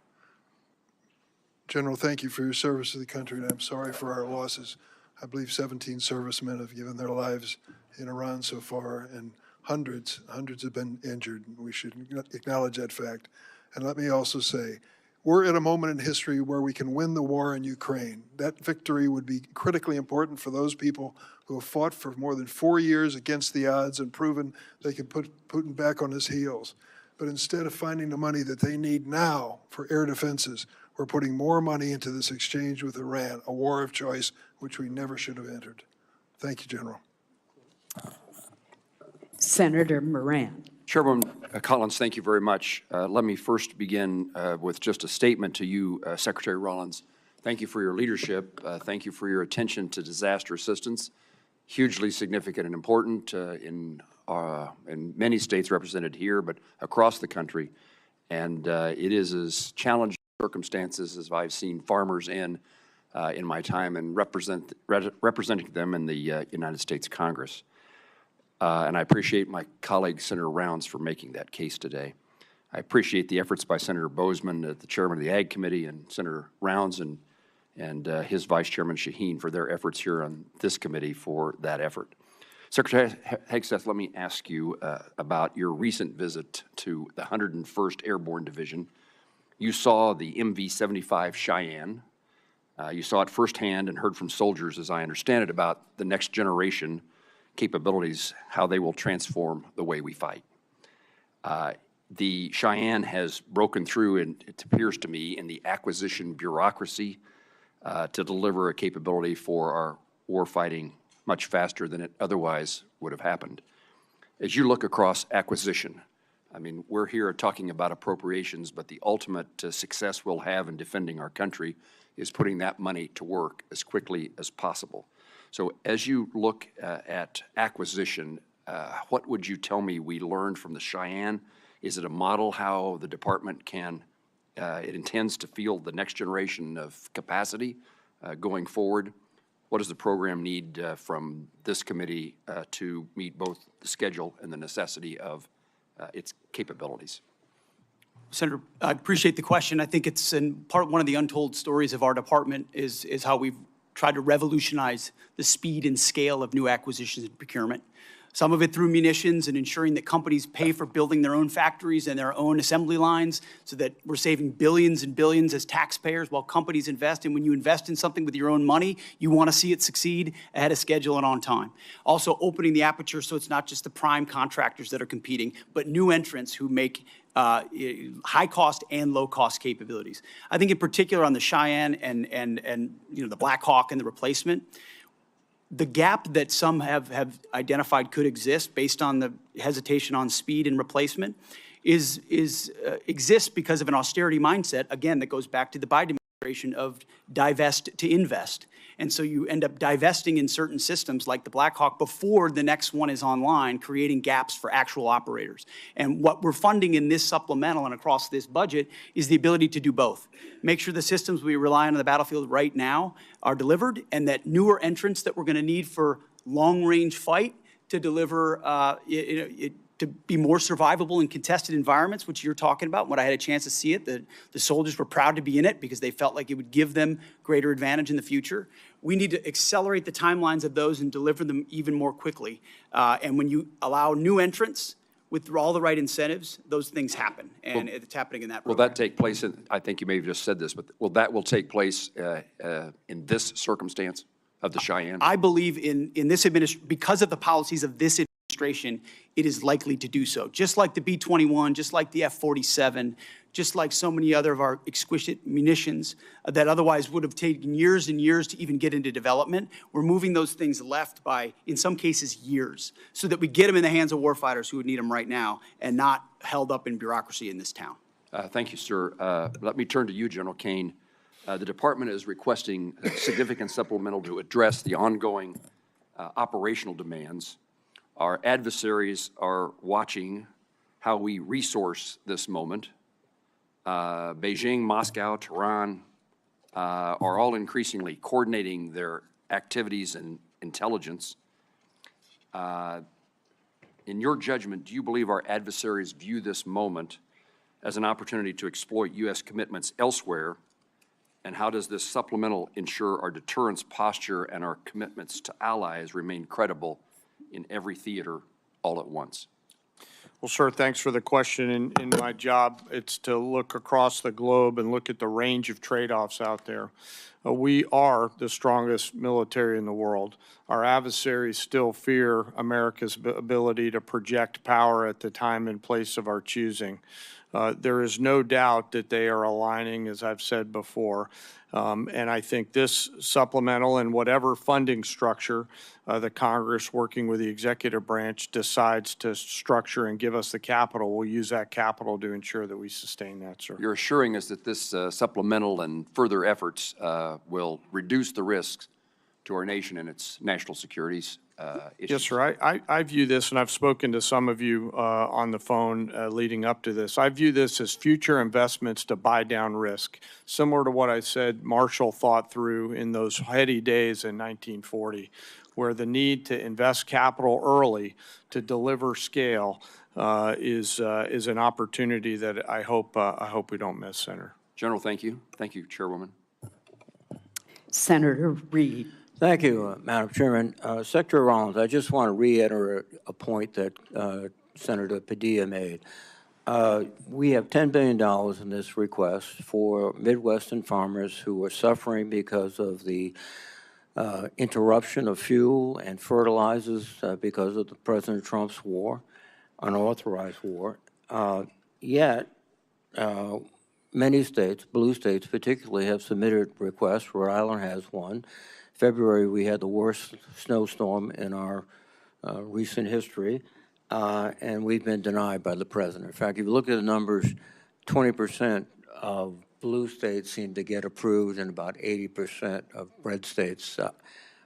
I'm making a point, not asking a question. This is unfair. Thank you. Secretary Hegseth, on February 28th, when you initiated this war without authorization from Congress, the Straits of Hormuz was open and providing vital fuel supplies for the whole world. Now they're closed effectively, impacting globally the price of oil and the economies of the whole world. But the Department of Defense has been planning for potential operations against Iran for many, many years, and one of their obvious assumptions was that the Strait of Hormuz could be closed. Were you unaware of that? Senator, you are correct. Nobody plans more and looks at more contingencies than our department. And so, of course, undertaking a historic effort like this, of this scope and scale, of course, the Strait of Hormuz was front and center in every single aspect of that. Hence why one of our key objectives to begin with was to sink the entirety of Iran's Navy, which its conventional Navy was sunk. Now, you can't get rid of every single fast boat and every single machine gun and a fast boat or every single coastal cruise missile. So we acknowledge that if the state decided to become a terror state shooting at commercial shipping, that would be an ongoing and contested part of the battle, to include their willingness to mine international water. So one side weaponized the strait, and we've been fighting back the entire time. Completely aware that the Strait of Hormuz could be closed, and obviously sinking their ships has not affected their ability to effectively close the straits. We had U.S. boats that surrendered to Iranian ships under the Biden administration. So their Navy was effective in expeditionary ways in the past. We're talking about a war you started, not a situation in which oil was flowing freely There was no conflict. We weren't losing personnel as a result of Iranian actions. So your fallback to the Biden administration is just a very, very obvious excuse for what I think is probably, as you described so often, gross negligence. You did not fully inform the president that you would be in a situation where the Strait of Hormuz could be effectively closed, oil prices could surge, and effectively the Iranians could maintain their ability to strike back as they are right now. They just killed some of our servicemen last weekend. This battlefield and all the dynamics of it, of which the chairman and I are responsible for ensuring the president understands every branch and sequel of what could happen, and we did. So the fact that those contingencies all were part of the possibility and we understood that is all the more reason why President Trump deserves the kind of praise he should get for undertaking this effort, having the courage to ensure that crazy Islamists can't have a nuclear weapon to hold us at issue. And he's been willing to stay committed to that regardless of the challenges. Excuse me. So he should be praised. He should be praised for starting a war without authority, creating a situation in which the world economy is suffering tremendously. We have to have extra money for our farmers. And we have no outcome, at least no realistic outcome in sight yet. Let me switch to General Caine. General Caine, these airstrikes have not yet deterred and defeated the Iranians. Do you think airstrikes alone will do that? So I think academically, as you look across the totality of history, air power's got limits, and we always have to be mindful of those. I think where America's area of exclusivity is when we bring the totality of the diplomatic, informational, economic, and pair that with the military, and there's a lot of that work going on, Well, sir. the military, the next step would be escalation by ground combat. Do you anticipate that escalation? Sir, I think it'd be unhelpful for me to opine on hypotheticals. What I can tell you is we always develop an unbelievable amount of options and the associated risks, and then my main job is to always ensure that leaders understand those options and the risks. Now, if you employ ground troops to seize objectives, which I would assume would be the first stage, are you prepared for an extended guerrilla war, which would likely happen in that area? Sir, with all due respect, I think it'd be unhelpful for me to opine on hypothetical situations on whatever decisions the president may or may not take in the future. Have you advised the president that a ground combat would be very expensive in the lives of our soldiers, sailors, Marines, airmen, and also could probably lead to an extended unconventional war in that area? I don't see the Iranians sort of throwing their hands up saying, welcome to Iran. Senator, I always advise the president on a range of military options and all of the risks that are contained within that, but I have to keep my military advice to the president private, sir. Well, thank you. Thank you, sir. Senator Hoeven. Thank you, Madam Chair. Secretary Rollins, I want to thank President Trump, and I want to thank you for including farm bridge assistance in this supplemental request. I know I've worked very hard to get it included. I know you have worked very hard to get it included, and I want to thank you and your whole department for your work on it and for this vital support of our farmers and ranchers. What I want to ask you about, though, is actually crop insurance. The number one risk management tool that our farmers have is crop insurance. And the buy-up option is critically important. It covers 67 million acres, 67 million acres of farmland in this country. It was decommissioned, and we need to get it reinstated. Again, you and I both worked very hard on this. Please update me on where we are in terms of getting that buy-up option for crop insurance reinstated. We are 100% supportive of that and are moving forward to execute that buy-up option. Thank you for your leadership on that, Senator. Thank you for your support. Also, Assistant Secretary Fortas for his support. It's very impactful, very important, and will make a big difference for our farmers right now. So thank you for that. Secretary Hegseth, are Russia and China helping Iran? And if so, how?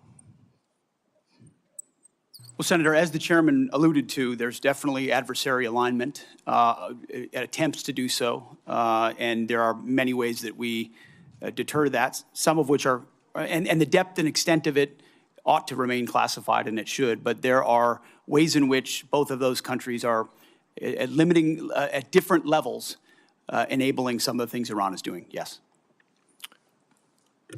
General Caine, would you like to add? Sir, I'd rather not opine on the specifics because that would divulge what we know, and I never want the adversary to know what I know. I just want to know it. And hopefully we'll get a chance to do that in the Yes, sir. skiff. Yes, sir. Happy to do that in the skiff, sir. This relates both to the funding, but also, again, to how we achieve our objectives with Iran. Starting with you, Secretary, can we get to the point, and we're seeing continued, I think, improvement and progress on this, but essentially where we can work, and hopefully our allies they need to step in there with us, but where we get to the point where we can operate in the Strait of Hormuz, but keep Iran blockaded. We're continuing to get better at that, but that's how we they'll never do anything that they say they're going to do. They've proven that over and over. We have to keep the pressure on. But if we can do that effectively, we keep the pressure on and achieve our objectives. Tell us where we are in getting that accomplished.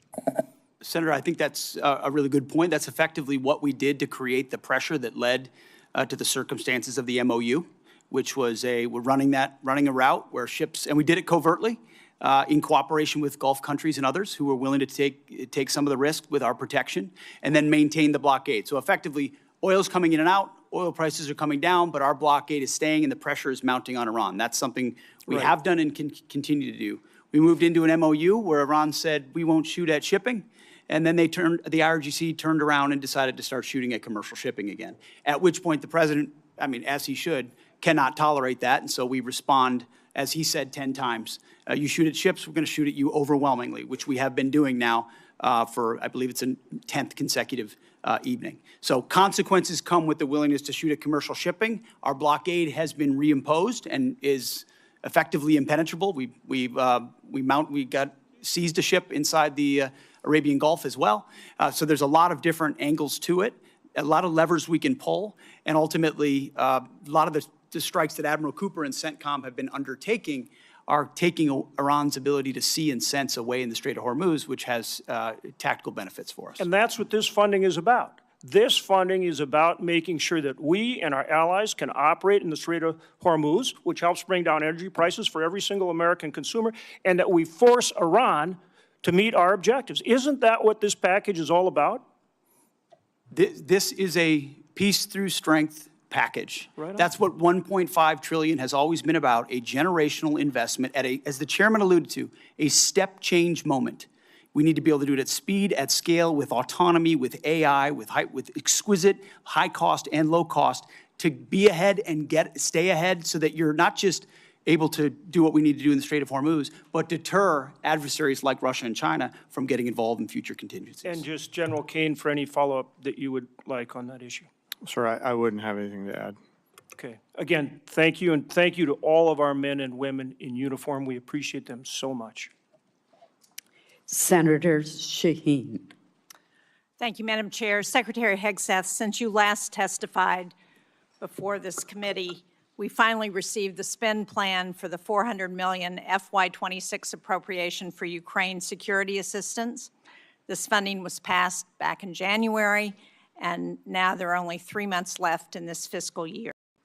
And while I appreciate that we now see what most of the funding is intended for, I just heard from the CEO of one of the manufacturers of the defense articles that are contained in the spend plan that they not only haven't received funding, but they haven't even seen a contract. So when are we going to see a contract for those defense articles that are contained in the spend plan for Iraq? I'm sorry, for Ukraine. For Ukraine. Senator, I'll have to get back to you on the specifics of the timeline of that. I'll talk to our policy shop as well as the EUCOM commander to determine where that's at. Well, you've told this committee that you've barely spent half of the $150 billion in reconciliation funding. And if you still have $75 billion available, Why are you asking the American people to absorb the cost of a war they don't support instead of asking for transfer authority for unspent reconciliation funding, especially if you can't even get $400 million in Ukraine funding out the door? As I mentioned earlier, Senator, that money from the One Big Beautiful Bill is otherwise allocated to the rebuilding of our military with priorities of the president like Golden Dome for America and hypersonics and other munitions investments that we made up front as we tried to adjust the Biden budget into an America First budget. And so reallocating that away from those priorities is robbing Peter to pay Paul. Those are allocated to rebuild. But my point is, and ultimately we're committed if you can't to spend this it year's on agenda. a timeline that makes sense, why do you need to come back and ask for more money? Wouldn't it be better to spend money that you already have? And one of the things I noted was, or at least I think that this supplemental doesn't include funding to repair damage to our bases or to our military infrastructure in the region. And I have not heard that we've gotten the full extent of any of those damage estimates. So should we expect another request to address that military construction costs? And at what point do you stop asking Americans to foot the bill for a war they don't support on top of an inflated budget request and billions in reconciliation funds that you still haven't spent? Well, Senator, I obviously don't agree with your characterization of that. But I appreciate that, but you didn't ask, but I want you to answer my question. I know you don't agree with my characterization. I don't agree with yours either. Well, one of the reasons I take issue with that characterization is something that Senator Durbin said when he talked about Ukraine and he talked about winning. And I appreciate as much as anybody winning a war. But I sit in front of a committee that wants to talk about winning a war that's been going on for 4 years and talks about strategic defeat of a conflict that's been going on for 4 months to prevent Iran from getting a nuclear bomb. I would hope for some perspective in this town of the historic nature of what President Trump is undertaking. Do you want radical Islamists to have a nuclear bomb that can stare down the world? I don't want to hear your speech because I have limited time. I don't understand. If you can't answer my question, then I will move on to my next question. Secretary Rollins, the timber industry has also been hard hit, as you know, by trade wars, by drought, by wildfires, by other natural disasters that are increasingly common. In New Hampshire, which is the second most heavily forested state in the nation, one of the things that we really need, as you know, because we've had this conversation, is a research program and Forest Service staffing on the ground in a variety of ways, but particularly at Bartlett Experimental Forest. These small investments in research and staffing and sound management help make the forest economies healthier and more competitive. I very much appreciate your having staff visit Bartlett last week with my staff and with staff from the governor's office, but can you commit to restoring staffing at Bartlett and to keeping the facilities there open now that you've seen the critical nature of that research? Why don't I follow up with you? I have not gotten a report from their visit, so I would like to do that first. But obviously, you and I have been in a continuing conversation about that. The good news, there's no doubt our timber industry is in distress and has been for a long time. The fact that we import 90% or something from other countries of our lumber needs is crazy. We're changing that. But the good news, we had more board feet sold last year than any time in 30 years. This year, we're going to exceed that target again. So we're making the right moves on this, but there's no doubt that research is important to that, as we've discussed. And I'll follow up with our team, and then we'll reconnect. Thank you. I appreciate that. As you pointed out, research is critical to ensuring that the timber economy continues to be successful. Thank you, Madam Chair. Senator Kennedy.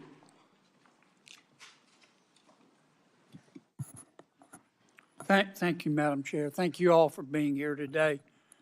General, in the war between Russia and Ukraine, who do we want to win?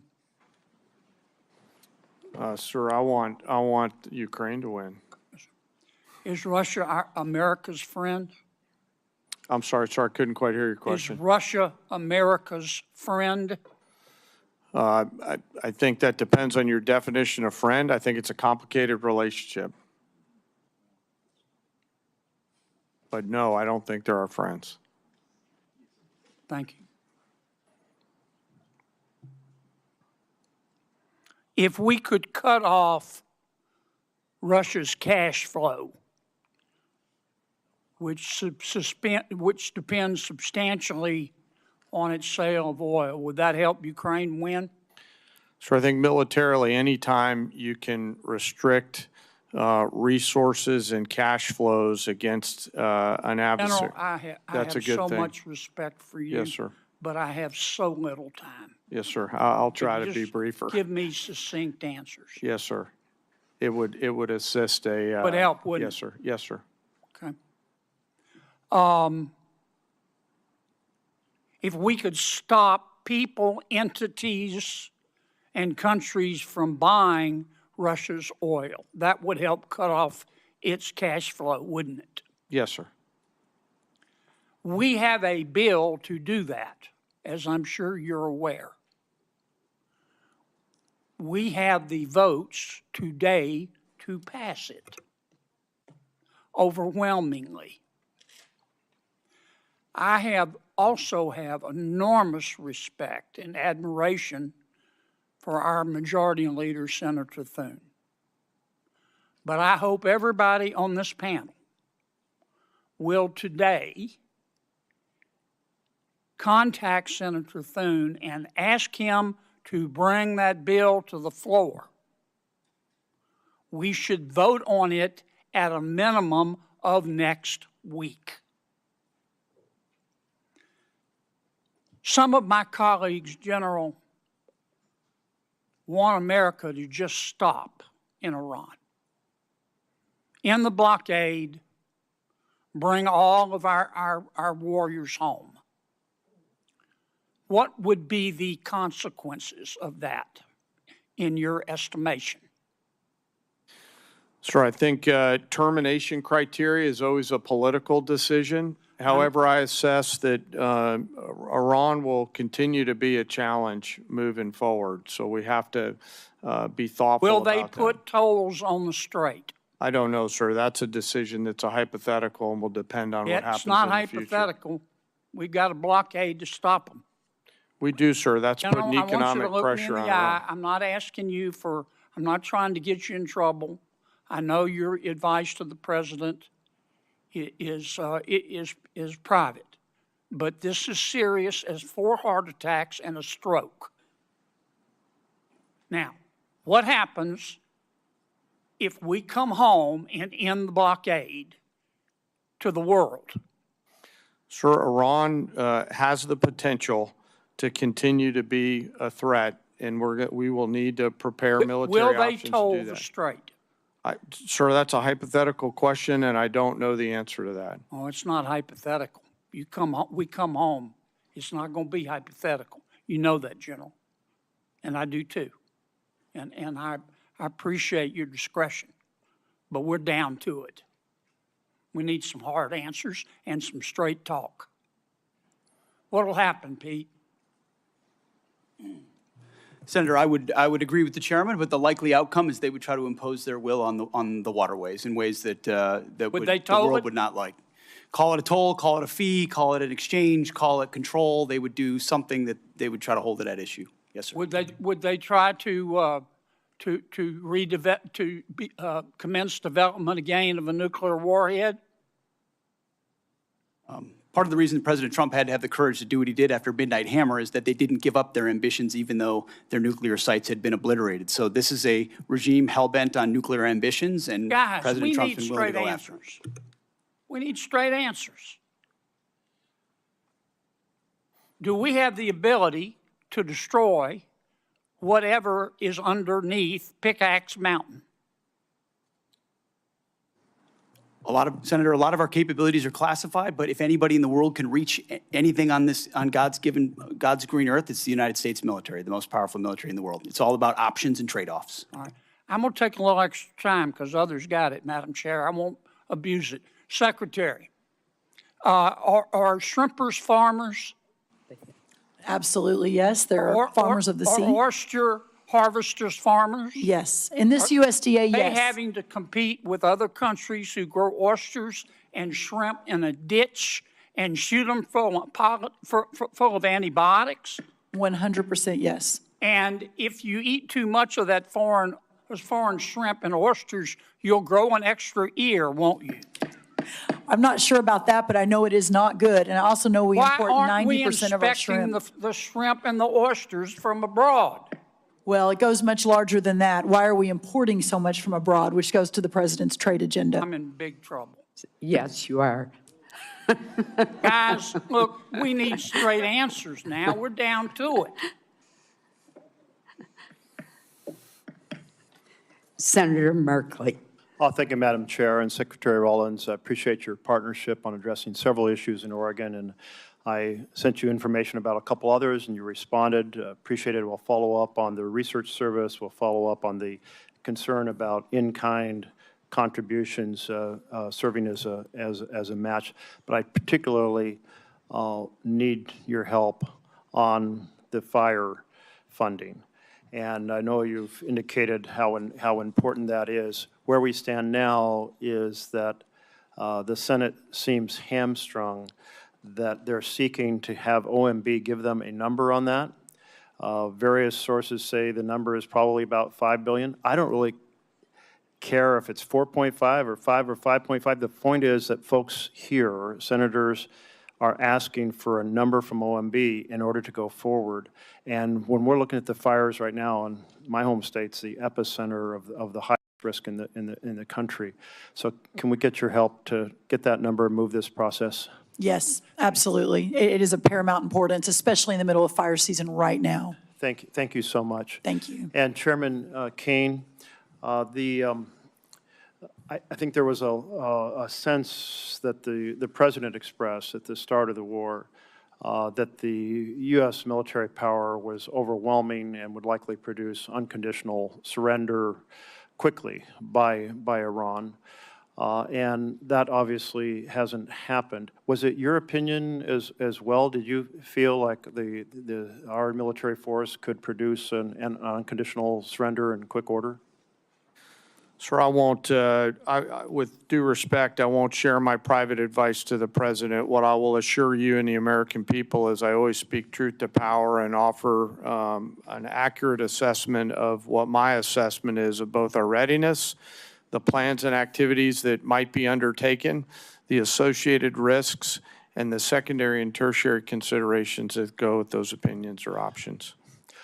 Thank you. So you feel like the various risks that the Iran could possibly close the strait, despite the destruction of their navy, that the possibility of assassinating their political leaders and their military leaders could produce a strengthened hardline and weaken the reformers, that Iran would have the ability to sustain its ability to attack sites throughout the Middle East, that the initial requirements of the war could surely deplete our basically high-end standoff munitions, that this could affect our relations with our allies. All those were factors well considered in this decision to go to war?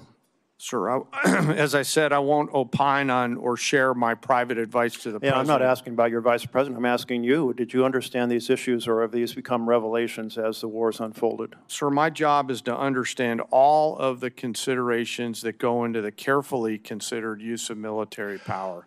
Let me ask you this then. Yes, sir. I understand why you don't want to respond, but these are all massive risks that seem to be poorly weighed in the beginning of this misadventure.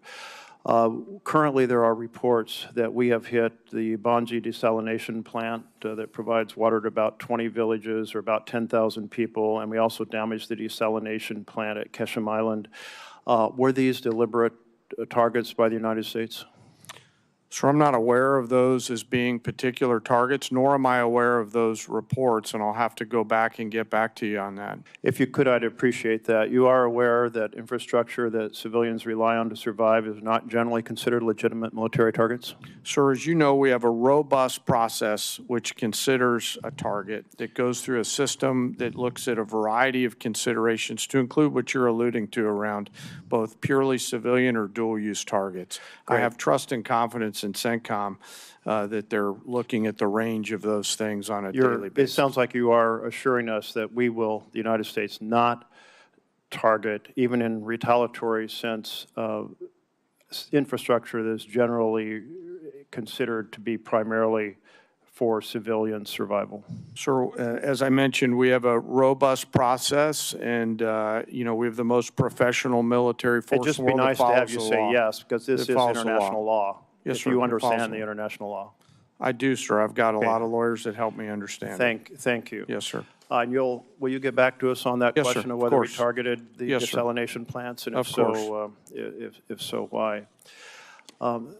My time's up, but I do want to express encouragement to look at what the negotiators have put forward, or advisors, as to whether a 10-day break could facilitate returning to dialogue that might find a path forward. Senator Hyde-Smith. Thank you, Madam Chairman, and I want to thank all three of you for being here today. I am going to direct my first question to Secretary Rollins, and again, I want to commend you publicly for the outstanding job you're doing at USDA. This is my world. As former Ag Commissioner, I hear from a lot of producers in Mississippi, and they are so pleased with your performance, and that is just truly genuine right there. But I'm pleased to see the administration's supplemental request as for ag producers, because before I comment on that, I just want the entire committee and administration to take note of the tremendous timber losses as well in places like Mississippi due to winter storms and the tornadoes we've had there. It is significant, and I certainly look forward to working with you with the concerns of the timber sector. Regarding this supplemental, our row crop producers, as you've mentioned in your opening remarks, they are truly in a serious situation. I've talked to multi-generation farmers back home who are the best of the best that did not even plant this year because they could not make the numbers work. And producers in Mississippi and nationwide, we continue to face these economic conditions. They're not going away anytime immediately or soon, but we've seen the commodity prices drop and the input costs just go through the roof. If we want the next generation to stay on the land, Congress, we're going to have to take this opportunity to provide this critical market assistance for our farmers and enact policies that build structural demands for commodities like the Buy American Cotton Act, that year-round E15, all of which would make the paths better, more favorable for these producers going forward. But I appreciate the administration's effort to this date, including the Farmer Bridge Assistance Program that was so valuable, implementation of the updated Farm Safety Net with Working Families Tax Cut Act, and now the supplemental request before Congress. But will you speak to why it's critical for Congress to act swiftly to pass this supplemental and the need for us to pass legislation that drives the demand for farmers' products?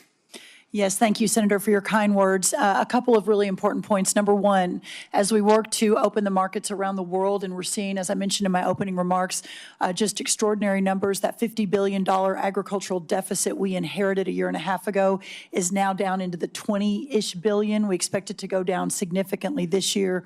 Again, the highest price we've seen in over a year in corn is today, and soybeans is today, et cetera.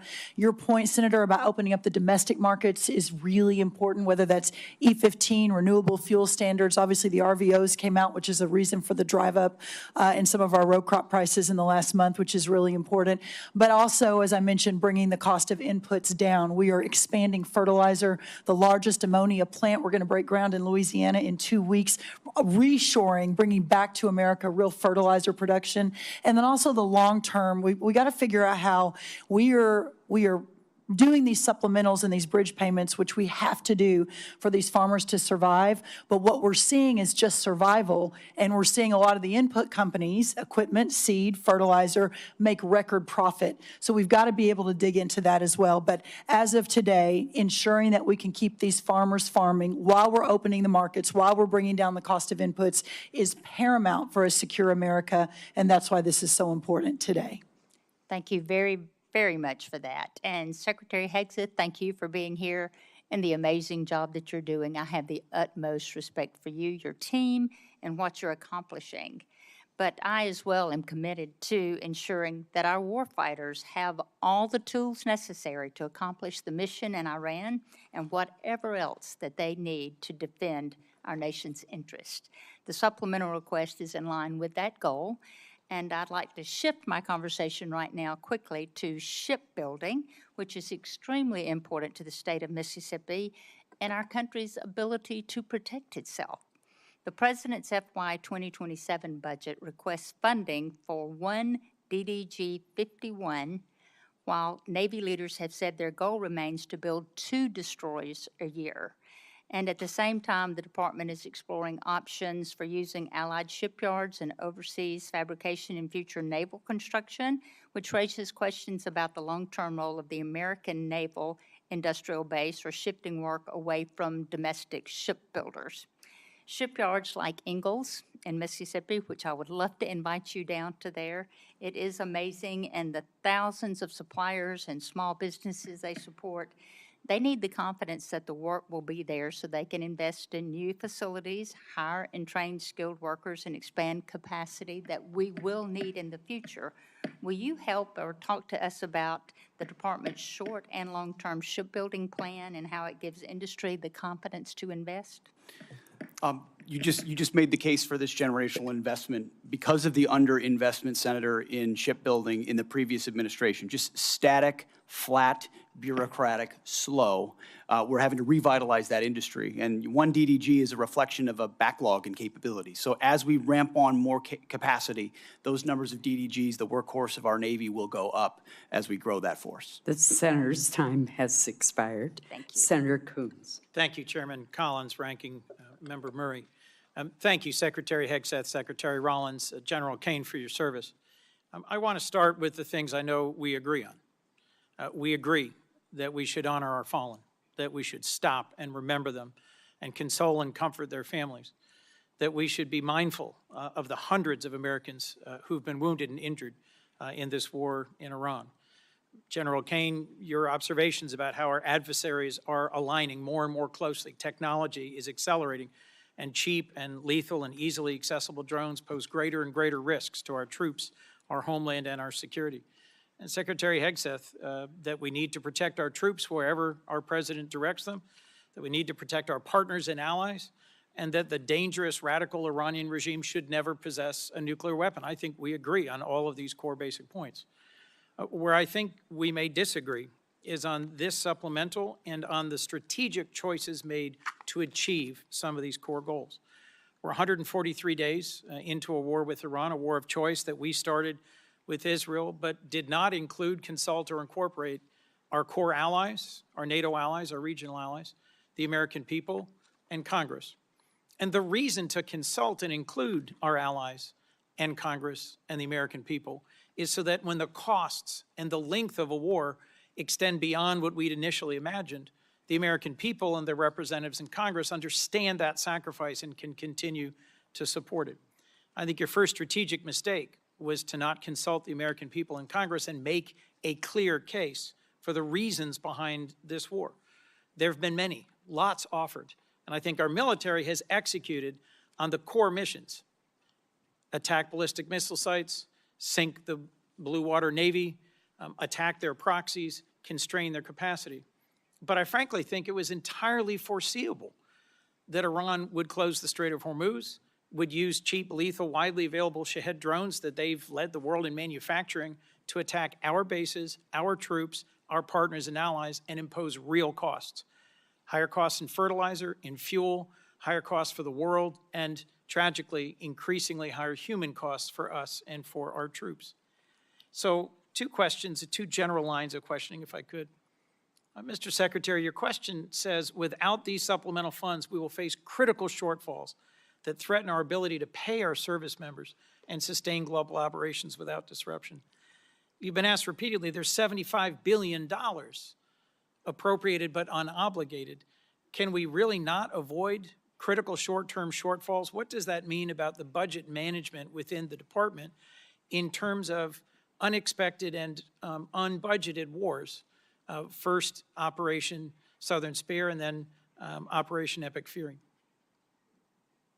I would just note, I was sort of updated, 95% of that One Big Beautiful Bill funding will be allocated by the end of September in accordance with congressional intent. So these are things we said we would spend, and we told you we would spend them on, and we plan to spend them on those things by the end of September. So this is a new request based on new realities of a world we face, stepping up to meet that moment.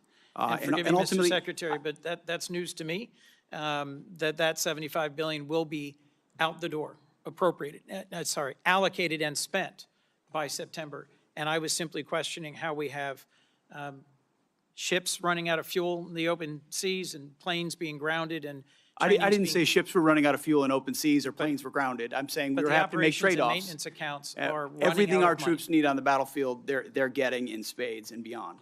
It's ultimately looking into the future. Can we invest above and beyond that, the types of munitions fast enough as we upgrade and modernize our force? That's what's at issue here in this $1.5 trillion, this supplemental, and any other additional funding that comes. Two quite different things, a $1.5 trillion base budget request and a now $76 billion supplemental. And I was simply going to point to Department of Homeland Security is sitting on nearly $100 billion in unobligated funds. You haven't requested reimbursement for the millions of, frankly, billions of dollars the department has spent on law enforcement. Second, we requested reimbursement and are getting a substantial reimbursement from DHS. That's good news, and that's news to me. And frankly, as we reflect on the service and sacrifice of those who put their lives on the line of this war, one of the things I've raised over and over and over is the ways in which this administration has dragged its feet on partnering with Ukraine in order to deploy the best-in-class sensors, detectors, and counter-drone systems to protect everything from Dover Air Force Base to our bases in the region, to our troops, to our partners. I want to see you focus on accelerating the defense of our troops and our nation, focus on accelerating the defense of our troops and this region, and a strategy that has a real chance at succeeding at the goals that we agree on. Because the strategy followed, I think, has no credible likelihood of success. Senator Britt. Thank you, Madam Chair. Appreciate all of you being here today. So since the beginning of the Putin's aggression into Ukraine, this body has passed 5 supplemental bills funding different portions of that war. You mentioned in your opening, Mr. Secretary, about not getting those munitions that had come through this body quick enough to Ukraine and also being able to replenish those here at home. Can you talk a little bit more about that? Because I remember the previous administration dragging its feet after this body gave them directive as to what to do. So can you shed a little bit more light as to what you were talking about in your opening? Well, thank you for that question. Sometimes we forget recent history, which under the Biden administration, there were 5 supplemental requests for Ukraine, which almost every member of this body voted for to send rapidly in a bipartisan fashion for something that this committee and the administration deemed to be urgent. President Trump may take a different view, but that was the view of the Biden administration. And real quick, wouldn't you say it would be urgent to make sure that our men and women in uniform right now have everything that they need? I would argue providing for American men and women as opposed to Ukrainian men and women is a higher priority for the United States Senate. So 5 supplementals that went to Ukraine, as good as that cause may be, why is that righteous to do? But funding troops in harm's way right now, given the threat and what they're undertaking, this is a partisan exercise. And so it's hypocrisy. And I appreciate Secretary, you pointing it out. Real quick, Madam Secretary, question for you. When the Russia-Ukraine war started, we saw obviously costs go up around the world. In particular, in that region, we know that supplying of fertilizer, was tremendous. We also know Ukraine was top 5 when it came to wheat and corn and other things that we utilize, across the globe. It's my recollection that fertilizer went up about 55%. Obviously, if we were able to create stability there in the region and have peace, it would follow that then prices would likely go down over time within the agriculture world as well. Is that fair? Yes, that's correct. Okay, and when we're looking at the Ukraine and Russia war and trying to end Putin's aggression, trying to bring peace, General Caine, if we were to cut off the funding that Russia was getting, would it follow that that would be a driver that could possibly lead Putin to the table? Sarah, yes, and their economy's Thank you. struggling now. Thank you.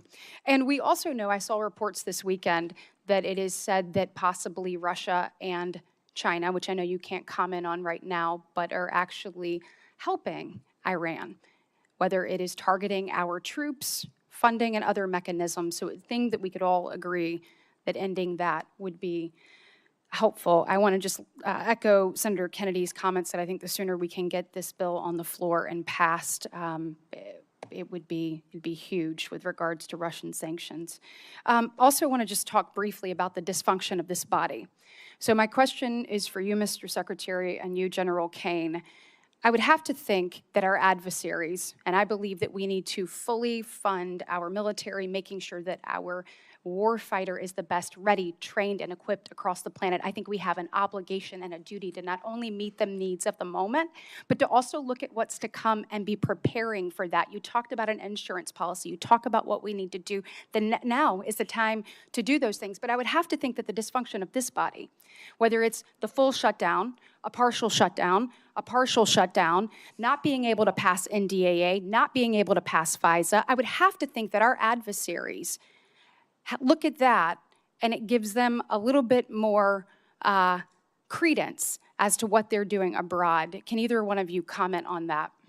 Thank you, Senator. That's why I have said, and I will continue to say, that the inability to properly fund this department, the Department of War, is probably the single greatest threat our nation faces. Whether or not we will make a generational investment in not just winning the wars currently, but deterring the wars of the future, given the step change in technology of this moment and the underfunding of the previous administration. You didn't mention continuing resolutions, which is a whole nother way our department has foolishly budgeted. So I appreciate you highlighting that. It's very true. Yeah, and General Caine, question for you. Obviously, a shutdown is a terrible thing for the Department of War and the men and women that you oversee, but I would assume that a CR is not much better. Can you comment on the effects of that?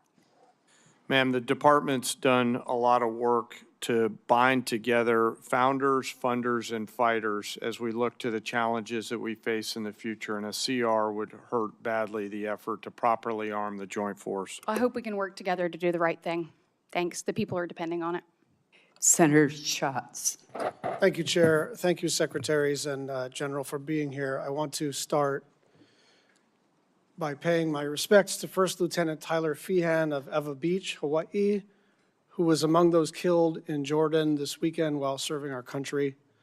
His courage, selfless dedication, and unwavering commitment to duty reflect the very best of our armed forces. We extend our deepest condolences to his family, his loved ones, his fellow service members, and remain forever grateful for his sacrifice.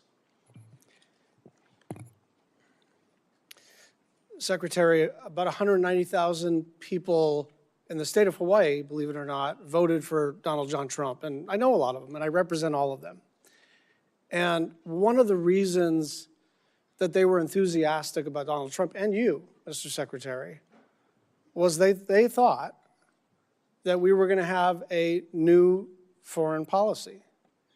And that I think, I'm paraphrasing, but I think you characterized yourself as a reformed neocon or some such thing. And people were pretty thrilled about the idea that we were going to, that America First in their mind meant that we were going to not do this kind of adventurism.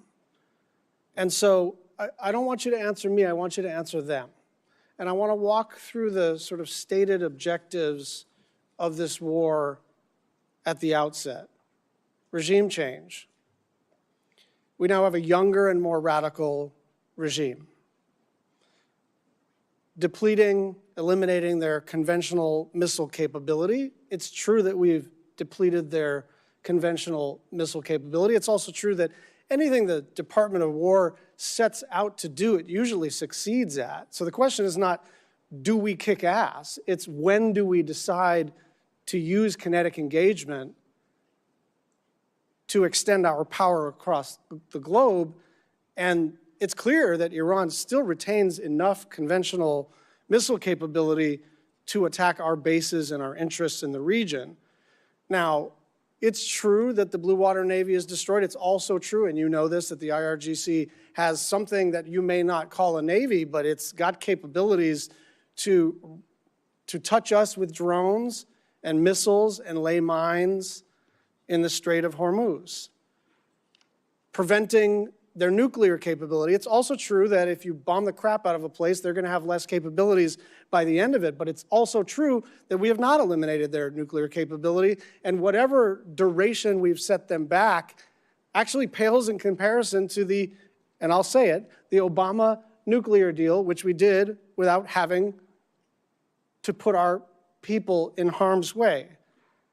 And then the last objective, which has become a new objective, is open up the Strait of Hormuz. But the Strait of Hormuz was open before this war started. And so you tell my constituents why this war is going so well. I think you did accurately portray me as a reformed neocon, and members of our generation in Iraq and Afghanistan watched administrations on both sides try to project some remaking of a society in the image of America that spent thousands of lives. I mean, in Iraq, 15, I don't know the exact number, but tens of thousands between Iraq and Afghanistan, men and women lost. President Trump said, we're not fighting stupid wars like that again. And he hasn't. That's why we haven't been trying to remake Iranian society, but simply in a realist, America first way, ensure they never have a path to a nuclear bomb, full stop. And he has said as a candidate, and he said as a private citizen, Iran can never have a nuclear weapon because radical Islamists with nuclear weapon will wield it over our head in perpetuity. Secretary, so President Trump ran on fighting wars differently, and we're doing so overwhelmingly. And he was very clear as a candidate that Iran can never have a nuclear capability. Yeah, so I think he's directly on par with exactly what he said he wanted. Here. I think we're understanding the limits of air power here, because we're basically at a stalemate. Someone says the Strait of Hormuz is closed, and we say, well, we got a naval blockade, and we're just going to see who blinks first. And the truth is, in order to sort of change the balance here, change the equation here, some kind of escalation would have to be considered. And if you're taking that off the table, then we are in a holding pattern. And I go back to the original 5 objectives, and none of them have been met. Some of them have changed, but none of them have been met. And with gas at now 402, with the Brent crude hit 90 today, up from 70 2 weeks ago, gas up about $1 nationwide, about $1.50 in the state of Hawaii, people want to know, why are we even doing this? Senator Fisher. Go ahead. Thank you, Madam Chair. Secretary Hegseth, I appreciated your perspective on the focus on the 4-year war in comparison to a 4-month war with a nuclear adversary. And I thought it was very well said. Thank you. If we want to support Ukraine going forward, I think the best way to do that is to dramatically increase munition production. And we need more interceptors. We have to be able to move forward. So do our allies and our friends. And let me emphasize that this supplemental does that. This is what we're talking about here today. It's one of the things that we're talking about. As a member of the Armed Services Committee, one of my priorities for over 5 years now has been on munition production. General Caine, what happens if Congress doesn't fund this $21 billion request for additional munitions? Well, ma'am, there's been a lot of work done by the department to partner with the private sector. I'll acknowledge some of the efforts that the private sector is doing to utilize their own capital to facilitate factories. If we don't, as a team, figure out how to properly fund the department, then, we're not going to get the munitions, and there's going to be a lack of shared risk between the federal government and the private sector. And I think we're at a point in time in our history where we need to partner. We need to find an ability to share risk. We need to be better sellers and buyers on both sides in order to make sure that the young all-volunteer force has the weapons that they need before they are asked to go do something. What you're saying is we need to be prepared as a country. Yes, ma'am, and I hope, as I said in my opening statement, that we will find a way to make sure that we seize this moment in this time in history to ensure that we've got the right mix of munitions, high, low scale, autonomous. What's your plan B if the supplemental doesn't pass? What's plan B? Ma'am, we will always figure things out. We will always have contingencies. We will always determine a way to create multiple simultaneous dilemmas for adversaries around the world in order to create time for us to do the work that the Congress and the department needs to do together. As you've heard me say a number of times in our posture hearings on armed services and also in classified briefings, we don't have a lot of time, do we, sir? No, ma'am. That's why I said, if not now, then when? And if not us, then who? And I truly believe we're at one of those moments in history where we have a choice to make, just given what I see on the next couple ridge lines. And I encourage us to move forward. Thank you. Mr. Secretary, how would this request scale munitions production and be able to accelerate our delivery times? In the past, previous administrations would sort of send the same amount of dollars into trying to encourage companies to build another factory and add an additional shift. What this munition request does is fulfills deals that our department have cut with these companies. First, multi-year procurement, where these companies that make SM-3s or Patriots or THAADs or Tomahawks. It was a priority for our NDAA a couple years ago. Absolutely. When we put that And you have provided that authority, multi-year procurement. And now those companies are spending $4 billion, $5 billion, $3 billion on building their own new factories that then produce 2x, 3x, or 4x the amount of munitions than they did in the past, and they paid for it. So actually, in this budget, which is $21 billion, as you mentioned, it saves $18 billion over the FIDIP on munitions because we're buying munitions at today's cost and not at 5 or 7 years from now when we will also get them. I hate to interrupt, but we're running out of time. We also have the request includes $4.1 billion for our space-based capabilities, and that includes the AMTI and our space data network capabilities. And these really underpin the long-range kill chains and allow our warfighters to detect and also then to track the airborne threats. So, Mr. Secretary, what's the risk to the joint force if we delay these programs until FY28 or beyond? Senator, not being able to see, not being able to sense before an adversary is able to engage one of our capabilities, and which means falling behind in the domain of space, which means falling behind at every other domain. Great, thank you. And General Caine, do you have anything to add on that about why Congress can't wait? I think you make such an excellent case on that. No, ma'am, I'll stick with the words that I offered.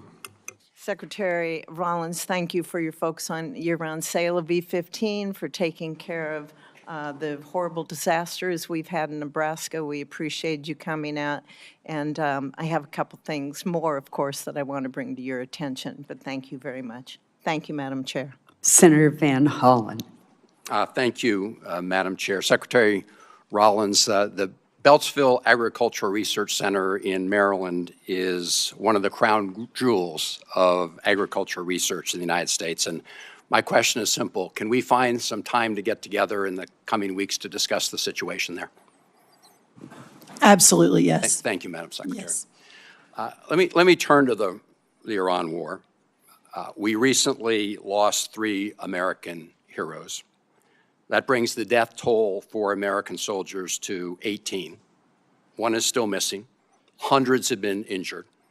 That's on top of the civilian death toll throughout the region that now stands at several thousand, including the over 150 people killed in the bombing of an elementary school in Minab in Iran. Meanwhile, the Strait of Hormuz is closed. Gas prices today in the United States, again, spiked above $4 a gallon. And that will also continue to push up costs for groceries and other things that families buy. Secretary Hegseth, you said in your opening statement the best way to ensure peace is to prepare for war, and I agree with you about deterrence. I would also submit that the best way to ensure peace is not to start wars, because wars are a lot easier to start than they are to end. General Caine, I heard your testimony saying Iran will continue to be a challenge. And I think it's pretty clear that that is, in fact, the case. And, General, in order for you to develop a military strategy to accomplish a particular objective, you obviously need to know what those objectives are, right? Yes, sir. It all starts with what is the political objective, and from that we derive military objectives that support whatever that end state. And as you say, that is a political objective. Yes, sir. So, Mr. Secretary, you've talked a lot about winning. You've talked about winning in your testimony today. You've talked about winning throughout the Iran war, and we all like winning. But I think the American people deserve a definition of what it means to win in Iran, because this war has dragged out for a lot longer than certainly the President of the United States indicated. Indeed, the President said on March 24th, and I'm quoting, "We've won this war. This war has been won." Do you know what the President meant by that back in March? Well, Senator, I would just note that militarily, I mean, Iran has been completely overmatched and crushed from the beginning, militarily. Their capabilities are nowhere near ours. I would take issue with your characterization that we started this war. Iran started this war 47 years ago, and they've killed thousands of Americans, including our brothers on the battlefield in Iraq. Iran has been targeting us for a long time. Mr. Secretary, we didn't start it, they did. Let me just ask you this, since you said that what the President meant by his statement on March 24th, I think that we had sort of defeated Iran militarily. But that is not the entire objective of this war. I don't think there was ever a question about whether the United States, with its superior military, could destroy a lot of Iranian assets, military assets, or other assets. That was never a question. But when most people think of winning the war, they think that that means the war is going to come to an end because we've won. And the President said back in March that we'd won. So I guess my question to you is, how are we going to define winning? I hear back in March, you said about the Iranians, and I quote, "Whether they will have a ceremony in Tehran Square and surrender, that's up to them." So my question, Mr. Secretary, reopening the Strait of Hormuz is necessary in order for us to win, right? That's just a simple yes or no question. You asked me what the overarching objective is, and I would say ensuring Iran never has a nuclear weapon. That's been clear from the President from day one. That's why Midnight Hammer was undertaken, to obliterate their nuclear sites. That's why we're watching their nuclear sites. That's why that was a part of negotiations, ensuring that the next generation of Americans don't have to deal with an Iran that wields a nuclear weapon. Since that's what you're leading with, Mr. Secretary, let me just say this. You said after Midnight Hammer, and I'm quoting, "Our bombing campaign obliterated Iran's ability to create nuclear weapons," unquote. Clearly, that is not the case based on your testimony today. It's also a fact that the DNI, Tulsi Gabbard, testified in front of the Intelligence Committee that it was our assessment that Iran did not intend to restart its nuclear program. The President of the United States, just about a week ago, said Iran has committed not to develop a nuclear weapon, which of course is a commitment they've made for many years. We need to enforce that. That's what we are doing under the JCPOA. Thank you, Madam Chairman. Senator Rounds. Thank you, Madam Chair. I had the opportunity to serve as governor of South Dakota for 8 years. During that time, we deployed over 5,000 young men and women into harm's way. National Guard members from South Dakota. I attended their departure ceremonies. I attended their welcome home ceremonies, and I attended 31 funerals. One of the main reasons that I decided to come to Washington was because I never wanted to see young men and women going into harm's way again if they didn't have the best leadership, the best training, and the best equipment possible. Now, this body, the Senate, with regard to the Iranian war, to date, this body has chosen not to impose war power limitations on the president, nor have we pushed for the withdrawal of forces from the theater. I think the decision to take out Iran's nuclear program and their missile production capacity was the right one. And it should have been done a long time ago. But when the president did that, we also assumed that there would be risk involved. And when you put young men and women in harm's way, you want to do everything you can to make sure that you get in, you get the job done, and you get out. I think that's what we talk about. Now today, it has been since February that we now have the Iranians that are shooting back. We haven't finished the job. I think the question that the American people have is when the difficult decision comes, because I don't think diplomacy is necessarily working, and I think most people would say we've got more issues in front of us before this is complete. For General Caine, when the time comes and the president is asking for the decisions about the options available to him to appropriately end this war favorable to the United States and to take care of this problem permanently, are you prepared to provide him with the appropriate options that he is going to have to make a decision to choose from? Sir, I always provide the president with appropriate options and risks that he can choose from. And those options that he will have to choose from will cost money. And that's our role here. Because if we don't do it right, young men and women die. Yes. My question to you, sir, is this. You've offered a supplemental request, and I recognize that it's part of a $1.5 trillion overall. But is this enough money to get the job done, or is this going to just get us far enough until we've got to come back in here, and in the meantime, we may very well not have these young men and women out of harm's way yet? That's my question. Sir, I want to first start with recognizing your 31 fallen from home and mourn their losses. We carefully consider the use of military force every single day. And the most important thing that I do is make sure that the president and the other leaders understand the risks and carefully consider the Dover test, a place you've been many times. And that is, are we willing to go to Dover, as we will tomorrow, to bring back the fallen?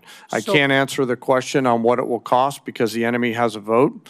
What I'll commit to you as this plays out, we'll make sure that the Congress is informed. But because I'm not quite sure how this is going to play out yet, it would be unwise for me to comment on what a future cost may or may not be, depending on what they choose. Then, in general, you will provide a plan to Congress at whatever the appropriate classification level is on what resources are required to execute what the president's intent will be to successfully end this conflict. Sure, I will always make sure that, as we have, that we're moving data as appropriate to Congress. Yes, sir. Okay. Let me come back in just in terms of follow-up on this a little bit. Some have criticized Operation Epic Fury for expending many of our munition stockpiles. Were our munitions, the inventories of those munitions, and the capacity of our munitions industrial base sufficient for great power competition with near-peer adversaries like China prior to Operation Epic Fury? Secretary Hegseth? Senator, as I laid out, because of the previous administration funding shortfalls, munitions transferred to Ukraine and not replaced, and then ignoring threats, it built a lot of risk that requires this kind of investment. So you'd look at the $67 billion alongside the remainder for 1.5. That's the kind of generational investment that not just matches peer adversaries, but far surpasses them, which I think is your expectation, having been to those ceremonies, which is mine, having been to them and going to them, is that we give everything possible to the warfighter that they deserve. Senator Heinrich. Thank you, Madam Chair. Thank you.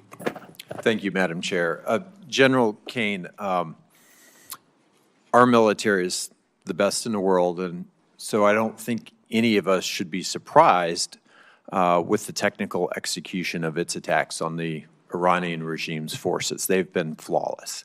What I don't want us to confuse is flawless technical execution with long-term strategic success. And I think one objective that is relatively modest, because it puts us back to where we were when we started this, but nonetheless is incredibly important as a critical objective, is that I want to see the strait open again, and I want to see it open where shippers can transit that strait without being extorted by Iran. And I would love to see that before our commercial and other oil reserves are exhausted because of the impacts that that will then have on the pocketbooks of American families. Is that a reasonable objective, and is it one that you share? So I'll defer on the military objectives to the political leaders who set them. What I can tell you is U.S. Central Command is working hard to ensure that Iran cannot terrorize the southern flank down there, and they're doing so every single day and night. And you and the rest of the Senate would be proud of the actions and activities for the forces that are down there. The character of war is changing, though, like I said in my opening statement. And so there's a variety of mixed munitions that are down there coming at the commercial traffic. But I would like to be clear and unambiguous with you and the rest of the Senate and the Iranian forces. They have a choice to make, and they should knock it off. I have no doubt I would be incredibly proud of the actions of our service members in this conflict. And I hope we can achieve that kind of strategic objection on the timeline that obviously avoids the worst impacts of the limitations of commercial oil supplies right now. Secretary Rollins, I want to shift gears. One of the things that you mentioned in your opening statement that we appear to agree on is that there is simply too much consolidation in a number of agricultural sectors. You mentioned fertilizer and seeds, but in particular, I want to talk about the meatpacking industry because in a previous Trump administration bailout, about $90 million went to the corrupt Brazilian meatpacker JBS. I think that Congress really intended those funds to go to American ranchers. So I want to ask you, what are you going to do this time around to ensure that the proposed relief dollars that we're talking about today, that those funds go to American producers instead of to the very foreign corporations who have created the business model where ranchers bear the risk and meat packers reap the profits? Well, that's right, and we're obviously at a 75-year herd low.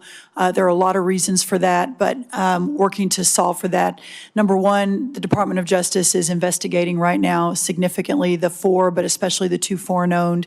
Number two, USDA is investing significant funds in deconsolidating packing and supporting mid-size and smaller packers around the country. I know that wasn't your question, but just to answer the bigger question, which is a really important one.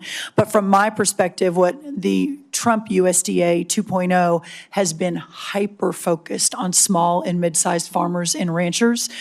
We have worked really hard on the $40 billion that has already moved through to make sure that that goes to where it is intended, which is not multinational foreign agricultural corporations. I very much support the efforts of the Department of Justice. I think there is a very important antitrust case to be made here. At the same time, I've watched as your department has rescinded 3 important rules that were put in place to protect farmers and ranchers from unfair practices by the large meat packers. Those rules were supported by the American Farm Bureau and the National Farmers Union. Explain that discrepancy to me. Which rules? I'm not The tracking. inclusive competition and market integrity rule, the transparency and poultry grower contracting and tournaments rule, and the poultry grower payment systems and capital improvement systems rules. The packers and stockyards, I think is what you're talking about. So we are executing an additional review on that. I think that the point is very well made, that sometimes that inures to the benefit of the larger corporations. As I have begun to make a larger case and a more vigorous case in the importance of deconsolidation, we'll be taking a second look at that. And I would love your input. And I would very much support deconsolidation. Thank you. Senator Houston. Thank you, Chair Collins. Thank you all for being here today. In my brief time in the Senate, I've learned that we're really good at embracing our oversight role, but oftentimes there are many people who don't want to do their jobs in terms of funding the government on time and actually doing the work that we're supposed to do as appropriators. And I'm not for blank checks. I believe everybody should be accountable, but I also believe we should do our job. And now we have a supplemental funding request that we're discussing today. We're waiting on getting an NDAA done. Despite the chair's best efforts to facilitate forward an appropriations process, there's question of whether that will get done on time in September. And my question, start with you, Secretary Hegseth, just to talk a little bit about what the consequences of failure, what this really means to not do this on time. Because I've talked to defense contractors. I as a former executive, a member of an executive branch, I know that the legislative branch often thinks, well, no matter when we get this done, we just wave a magic wand, we pass the bill, and it all magically happens. But that's not how it happens. It takes time for people to, you have businesses out there who you're going to rely on to build these weapon systems who don't know if they're going to get paid. They can't plan. They can't staff up. They can't order the equipment. They can't do any of these things unless they know that the money's actually coming. So what are the consequences of not just doing this, but doing it on time in a timely manner? Senator, thank you. I think the consequences of dysfunction in funding this department put at risk I think a first time in 25, 30-year reform effort to change how we do business as a department. We're going to war with the Pentagon bureaucracy because the bureaucracy existed to defend just a few systems and processes and companies. We need all of American industry coming into our department. And if you talk to industry, they've never seen anything like what our deputy secretary and our department are doing right now to run fast at speed. But it counts on this body and others funding this department in a way that can fulfill the deals that we're cutting that saves the taxpayer tens of billions of dollars and gets weapons to warfighters years and years faster than we ever have in the past. So without the funding, we put at issue all those deals, all the reforms, all the ways in which we're changing our department to move at the speed of business. So it's not just dollars and cents. It's demand, it's predictability, it's showing industry we will meet you at this moment. And if we can't get past our dysfunction to fund the warfighter, we put a lot of that at issue. General Caine, same question from a military point of view, not knowing if, when the funding's going to come, and us not doing our job on time, what are the consequences to the warfighter?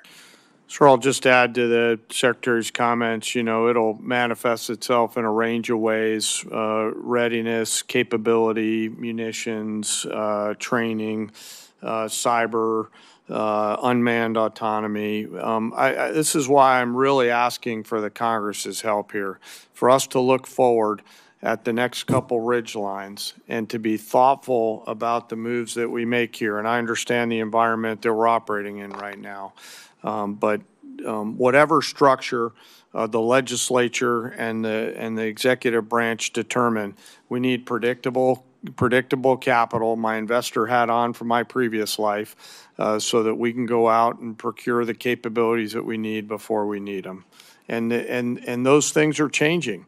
You know, the advancement of small drones and things like that, we're going to have to make sure that we stay very close with the Congress so that as technology develops at a speed that we haven't seen before, that we're staying very close and partnering with the Congress to enable us to adaptively use that capital with the appropriators' buy-in so that we're arming the force properly.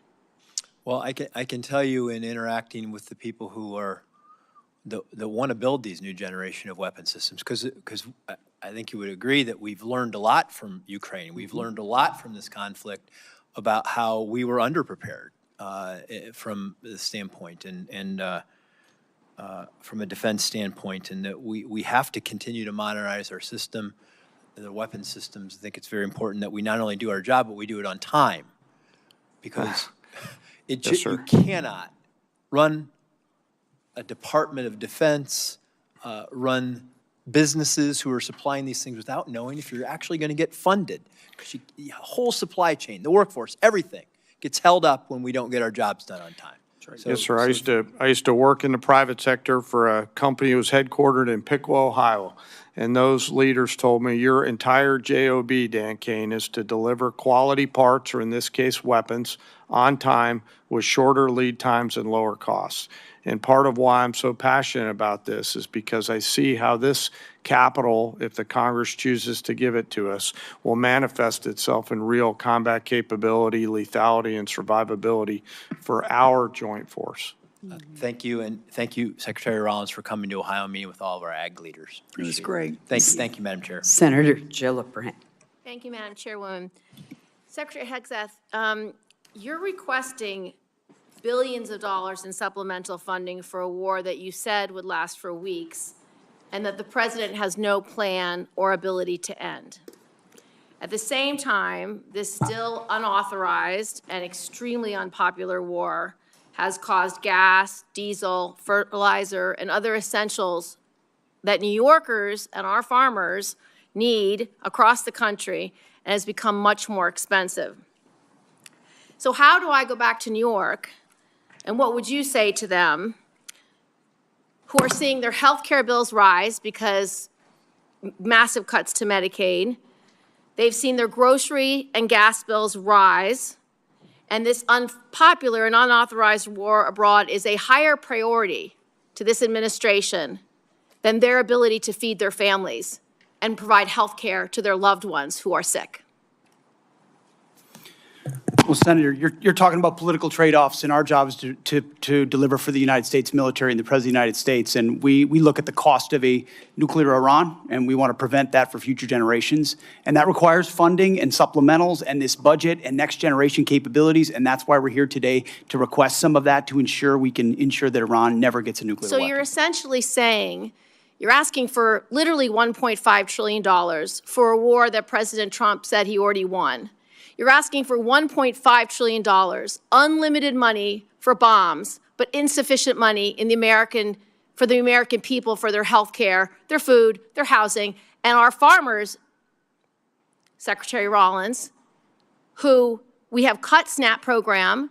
We are not funding the losses from emergencies that have happened in blue states, particularly when we had frost. That's False. not true. False, you're not funding it. But back to you, Secretary Hegseth. And I would like to respond to the fertilizer and the gas. Have your chance, Secretary Hegseth. There's no reason to be rude. You are asking for unlimited money for bombs when people can't feed their families. And I don't know how this administration intends to defend those decisions to the American people. Not unlimited bombs, Senator. I'm asking for the right bombs at the right time to ensure we can deter our adversaries into the future. And that's how this is a generational investment. And it was the previous administration that didn't fund this department. The reason why they are so upset with you and this administration is because the words you have used in the past don't add up. About Iran specifically, you said that we had obliterated, quote unquote, Iran's ability to create nuclear weapons. The president made the same claim. Yet 8 months later, in February of 2026, the president launched an active war claiming Iran was within 2 weeks of having a weapon. So when you say two very different things, the American people don't know who to believe or what to believe. They just know they can't afford their health care, they can't afford their food, they can't afford housing, and our farmers are continuing to suffer. So, which is true? Was it obliterated or wasn't it? What's the status? The nuclear sites under Midnight Hammer were obliterated, but Iranians foolishly continued to attempt to pursue nuclear capabilities, which is why we destroyed their defense industrial base and Okay, so many of the other capabilities let's to take- ensure they can't get to a nuclear weapon. See, we're staying laser focused on the objective, and you're trying to make campaign commercials. No, we're and not. that's fine. So listen to this. You also say that you made the missile program, quote, destroyed and made combat ineffective, quote, Iran's entire ballistic missile production capacity, every company that builds every component of those missiles has been functionally defeated and destroyed, and that the missile program, existing stockpiles were depleted and decimated, almost completely ineffective. So why are there missiles left to hit Jordan and result in the loss of life of our brave men and women? As we stated from the beginning, the Iranian defense industrial base is effectively gone. But they do have underground facilities because they're the world's leading state sponsor of terrorism, and they've spent 47 years trying to hide their missiles under mountains, just like their nuclear capabilities, because they would like to get a nuclear weapon to wield it against us. Of the war to believe, because it's either over or it's not over. It's within 2 weeks or it's not 2 weeks. We have no missiles or we have missiles, and that consternation is why so many New Yorkers are perplexed, stressed out, and find this war to be incredibly unpopular because they don't understand the choices that the president's making. They don't agree with those choices. Secretary Rollins, so you have cut over 160,000 New Yorkers have been kicked off SNAP. What do you have against hardworking New Yorkers, children who need SNAP, and seniors who need SNAP? Well, first of all, diesel is down under Biden versus today, 581 versus 480. Gas is down from Biden today from 484 to 386 today. Fertilizer is down 56% from Biden highs. Prices so this are narrative higher than that when you are took using, office. Well, all of those prices are higher than when you took office. So you are not that making is life not better true. for That New York is not true, Senator. And let me tell you what New York is stressed out about is the fact that your state is taking prime farmland and turning it into solar farms. That is absolutely inexcusable. The New York farmers, you will see I have visited that the New York smart farmers farms do two both. times. Do Two both. times in Senator's upstate New time York. has expired. Thank Senator you. Bozeman. Thank you, Madam Chair, very much. And thank all of you all for your service to our country and our national security. And I think it's easy for the public to understand how you, Mr. Hegseth, are, your contribution in the position you're in general, Caine, the position you're in, but some don't understand the position that our Secretary of Agriculture's in. I gave a presentation a couple of years ago when Senator Rubio was over here in the middle of it. I was talking about agriculture. He punched me and said, John, always tell them that food security is national security. Now Senator Cotton, who's head of the Intelligence Committee now, is taking his place. He's doing the same thing. So again, what we're talking about today is very, very important to our country. Right now, we're in a generational crisis. Our banks, our economists tell us that if we don't start doing things differently, and the good news is the administration is doing things differently,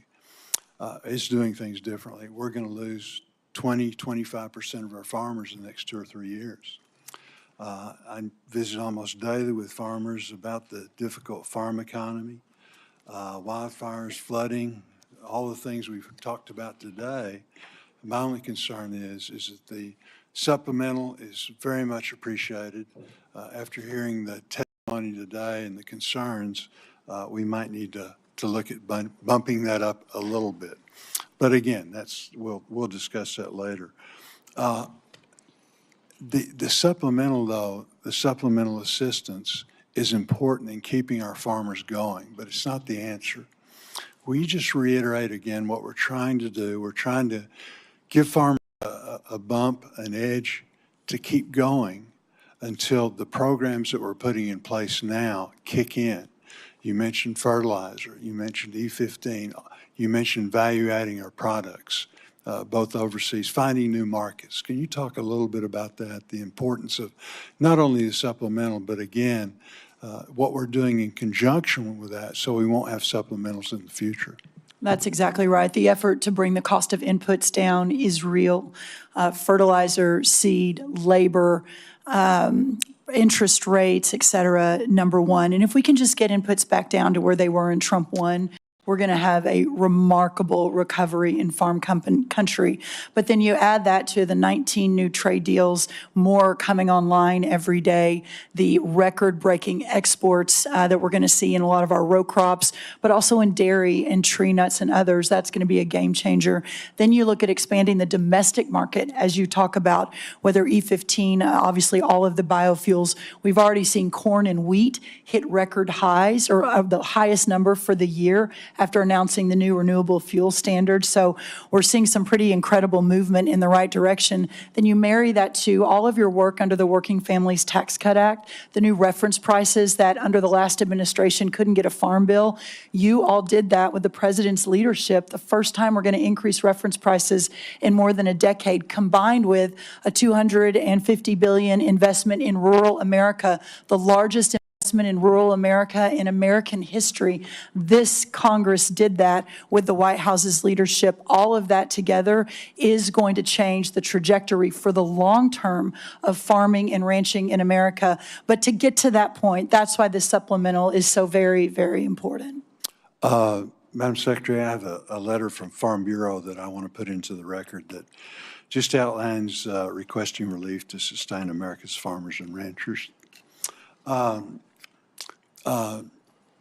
Secretary Hegseth, General Caine,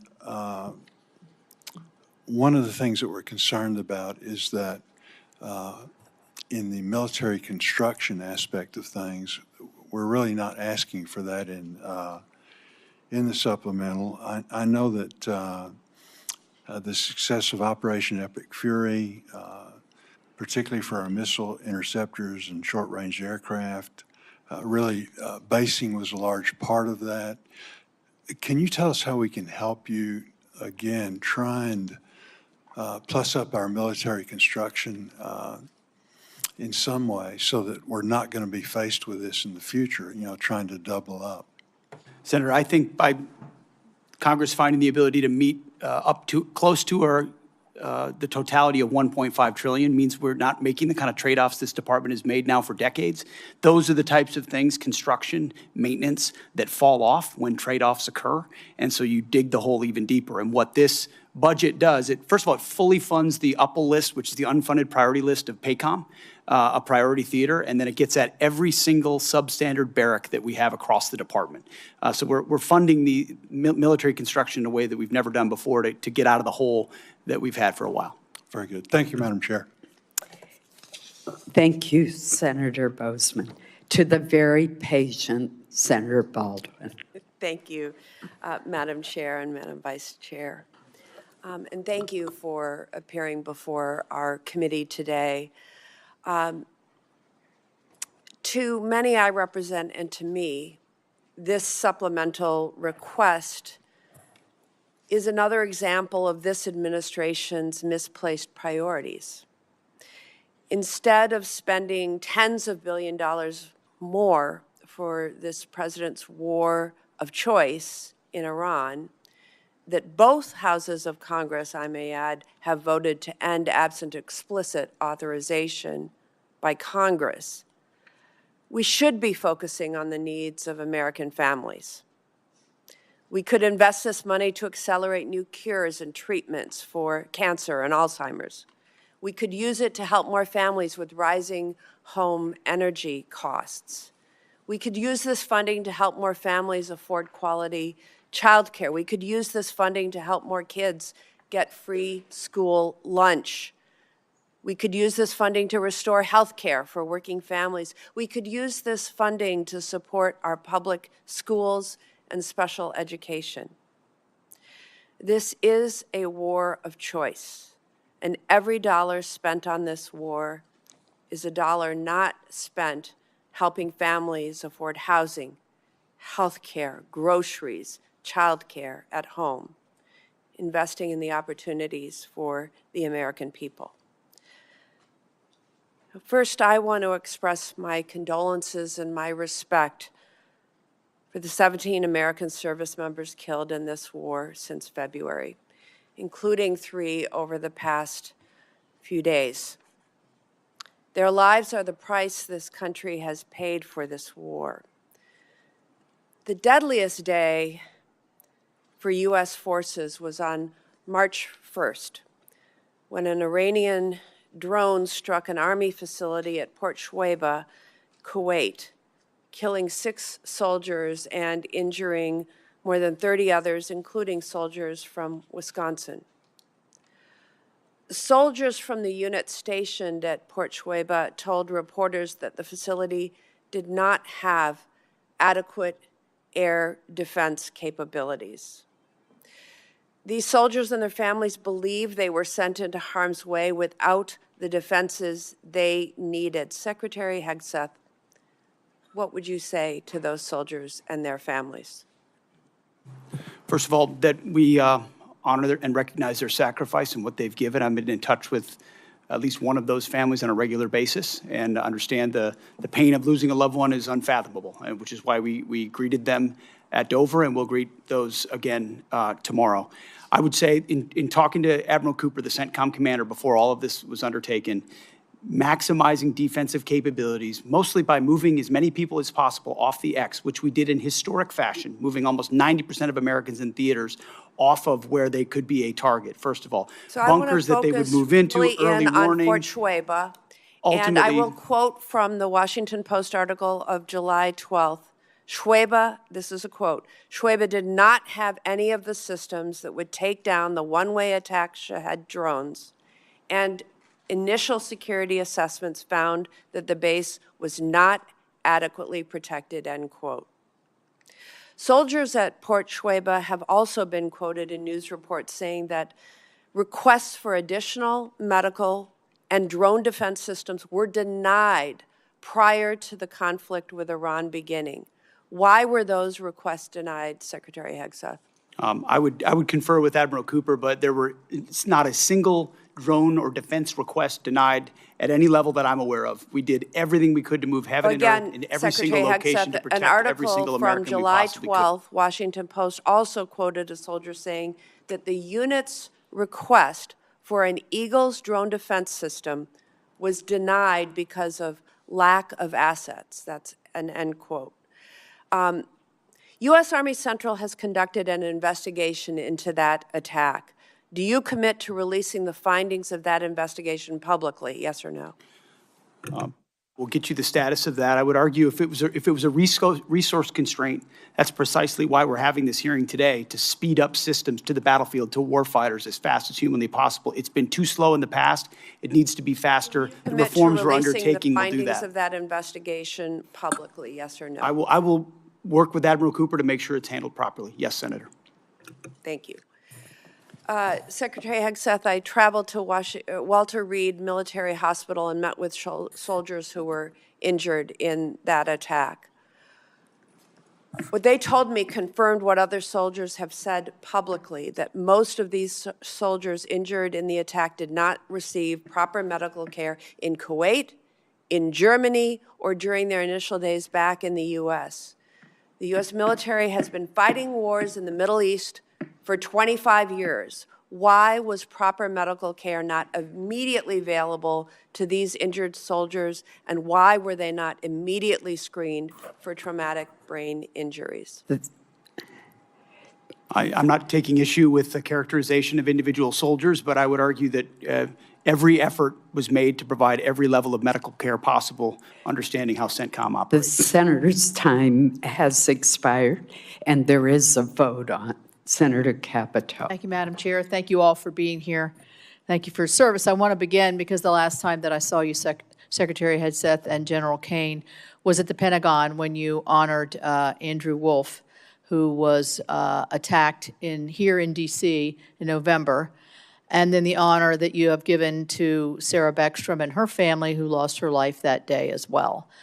I know that you've been in constant contact with Andrew and his family, and you also know that the great faith that they have in the Lord above is what's really brought them to the point where they are now. So let's keep them all in his prayer. I am interested in Senator Baldwin's question because I do have a soldier from West Virginia who is making a very similar complaint. So whatever follow-up we can do, I would like to do that. I'd also like to recognize the three most recent service member that we lost, because we talk about them as service members and soldiers, but I haven't heard them say their name, and they're so young. First Lieutenant Tyler James Freehan, Private Isabella Gonzalez, and Sergeant Michael Swinton.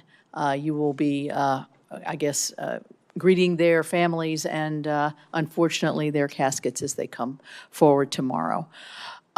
So my question is, we've heard a lot about why we shouldn't be voting for this supplemental, or questions as to, is that really necessary, or why? I guess my question, General Caine, is, what's the consequence of not passing this supplemental? Where do you see that hitting us most deeply? Yes, ma'am. It will manifest itself in a few different places. Most significantly, it'll be in military personnel-related matters. We'll figure out how to pay soldiers and sailors, but that would be a strain. Operations and maintenance costs, and then the ability for the department to take some of this capital and wisely invest it in future combat capability and things like AI, UAS, counter-UAS, hypersonics, and space. So not only would it hit us today, but it could hit us tomorrow as well. Yes, ma'am. I actually view this as forward-looking. As we look at the future picture and the various risks that we're facing, the supplemental and the budget, frankly, help to ensure that we are properly arming the joint force for the myriad of potential contingencies that we face in the future. Thank you. So as we look at one of the, I think, best successes under your all's leadership at the Department of War has been the fulfillment of the recruitment in every branch. I remember last year, I think, or maybe the year before, only the Marines could brag that they had made their records, and now I think that many the other branches you're far exceeding what has previously done. So that tells me that American young men and women want to serve their country. They want to be safe. They want to do the right thing. So how does not funding them, and if they think that their salaries may be short, or we're going to have a continuing resolution, or we're going to shut down the government, how can this chill what has been one of the greatest successes, I think, in terms of not just today's force, but the force of the future? And Mr. Secretary, I'd ask you to answer that question. Well, in a brass tack sense, this $1.5 trillion budget in its totality sees a 7% pay raise for junior enlisted, 6% for your NCOs and junior officers, and 5% for senior officers. So it's significant reflection of the value we place on top of the other increases that Congress has provided them. If we were to have to, and we're going to do right by the troops, we're going to make sure they get paid, but it's going to put strains on training and readiness and all the other aspects of O&M over time, which makes its way down to the unit level. When you're saying we're focused on training and readiness and lethality, but we have to cut back on training because Congress can't get the money we need to the department, that's discouraging at every single level. And when young men and women join this War Department, we want them moving immediately into the training pipeline at the highest possible level with the best possible equipment. And they've seen that thus far, and that's led to historic recruiting momentum. We need to keep that momentum going. Yeah, and I would say that it could have the reverse effect. If this is troubled waters here and lack of confidence, which we see on the other side of the aisle there, and questions that I think wouldn't be asked if it were not of a political nature, we're going to chill our recruiting efforts here for our young people as they look forward to serving their country and becoming that patriot they want to be. You're right. Or return to the valley under the Biden administration, where not only did they not meet the goals, but they had to lower the goals and then didn't meet the lowered goals. And then now we don't have the readiness we need as a force. Thank you very much. Thank you all very much. Thank you, Secretary of Agriculture. I'll get to you another time. Thank you. Senator Murphy. Thank you all for being here today. Secretary Hegseth, the American people either didn't want this war from the start or were deeply skeptical of this war because they have seen this country make the same mistake over and over again in wars in the Middle East, and that is to create either unrealistic or open-ended objectives. You said in March that the United States was, quote, on plan to defeat destroy and disable all of Iran's meaningful military capabilities at a pace that the world has never seen before. Obviously, we've discussed here today that objective has not been achieved and is not going to be achieved. Iran is more adept than even at the start of the war at hiding their capabilities or repairing after damage we have done.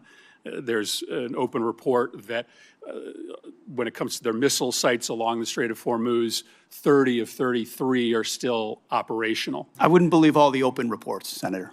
But I've also heard you say in this hearing that the objectives now seem to be more limited than they were at the outset of the war, that this is about reopening the strait and this is about dismantling their nuclear capability. And the president, of course, has said himself that he thinks Iran has a right to a missile program. So my question is pretty simple. Is it correct that it is no longer a war objective to destroy all of their military capacities? This is what the president has said. Have our goals been simplified to reopening the strait and to getting into a negotiation over a nuclear program? Now, I don't think you have a realistic plan to do either of those things, but I think it's important for us to know what we're funding. Are the objectives much more limited today than they were when you made that statement in March? So I think the objectives have been consistent and clear from the beginning. And I would contrast it to North Korea, where a conventional buildup was used to hide a nuclear capability that eventually evolved to a point where it couldn't be contested. And what Iran continued to do, even after Midnight Hammer, was try to build that conventional capability to dare anyone to stop them from pursuing nuclear weapons. So getting after their conventional capabilities, missile launchers, defense industrial base, their Navy, was all part of it ensuring they can't blackmail us into pursuing a nuclear capability. Laser focused on Iran will never have a nuclear capability. That's the promise the president has made and that he will keep in every way. I think it's important. So it is still a war objective, either through military action or through a diplomatic agreement, to destroy and disable all of Iran's meaningful military capacities, including their missile program. As far as all, when we talked about that from the podium at the outset of this, we were talking about their defense industrial base. And if you look at the metrics of their ability to make more, that it's been overwhelmingly destroyed. Not everything, but overwhelmingly. Now, do they have missiles in underground bunkers because they're a terror state? Sure they do, and we've acknowledged that from the beginning. Yeah, but their capacity is less today than it's ever been They as a nation. obviously have significant capacity to effectively disrupt the entirety of the Middle East and oil flows out of the Middle East, and that's not going to change. Let me ask you one more question. This is a request for supplemental funding because you don't have the funding in your base budget to do what you need to do, which makes questions about the base budget relevant. There's been a lot of attention, Mr. Secretary, on the modernization of a luxury jet that was gifted to the president by the government of Qatar. Reports suggest that maybe as much as $1 billion in your base funding, an extraordinary amount of money, has been used for an upgrade, and the plane is back in the shop for a second upgrade. As far as I can tell, never before has an administration not made public the amount of money for an upgrade or a construction contract on a presidential airplane. Obviously, we don't need or want to disclose the details of that upgrade, but never before have you withheld from Congress and the public the total amount of money. I think there are two really important questions here. One, will you make public the amount of money that you are spending to upgrade this plane? And two, can you commit to this Congress and this committee that the president isn't going to take this plane with him when he leaves office? The only thing more insulting to the taxpayers of spending money on a jet they don't need would be for the president to take it with him, to take it out of our military inventory when he leaves office. Say the Air Force has done an incredible job making that a capable jet that ultimately, but its capabilities and investment are classified and shouldn't be talked about in a public setting. That's not what I'm asking. Considering Will the you make security of the amount President of the United money? Will you States. disclose the amount of money publicly? I would imagine as part of the regular budget process, that's something that we would look at. And will you commit that the president will not take But you have this to look jet? at the classification level of certain things that are not devolved for reasons of national security. Will you commit that the president will not take this jet with him out of federal inventory when he leaves office? That's not a decision for necessarily me to make, and ultimately we're grateful to have it in the fleet for the Air Force to protect the President of the United States. That's a deeply Senator unsatisfactory Peters. answer to the American public. Senator Peters. Thank you, Mr. Chairman. Folks, welcome to the hearing today. I apologize. Is Senator Ossoff still here? Oh. I'm sorry. I went out of order. Senator Ossoff. I'll yield my time to Senator Ossoff. Thank you. Thank you, Madam Chair, and thank you all for your testimony. And General Caine, let me just begin by expressing on behalf of all Georgians our immense gratitude and admiration for the service members who are making tremendous sacrifices and conducting themselves with extraordinary selflessness and professionalism on behalf of the United States and our state's unified condolences and grief for the families of the 4 killed in action and our hope for a swift recovery for the nearly 100 wounded over the last 2 weeks. And thank you to you for your service to the nation. Mr. Hegseth, you're requesting roughly $68 billion for the department through this supplemental, correct? 67, yes. And yesterday, your department stated publicly, quote, U.S. forces struck Iranian military command centers, maritime capabilities, missile and drone launch sites, and air defense systems to degrade Iran's ability to continue attacking commercial vessels. That was a press release from your department. Is that a broadly accurate characterization of ongoing operations? That sounds broadly accurate, yes. On day 14 of this conflict, Mr. Secretary, day 14, nearly 5 months ago, you stated that Iran's military had been, quote, destroyed and, quote, made combat ineffective. That was on day 14 of the war. Was that an accurate statement?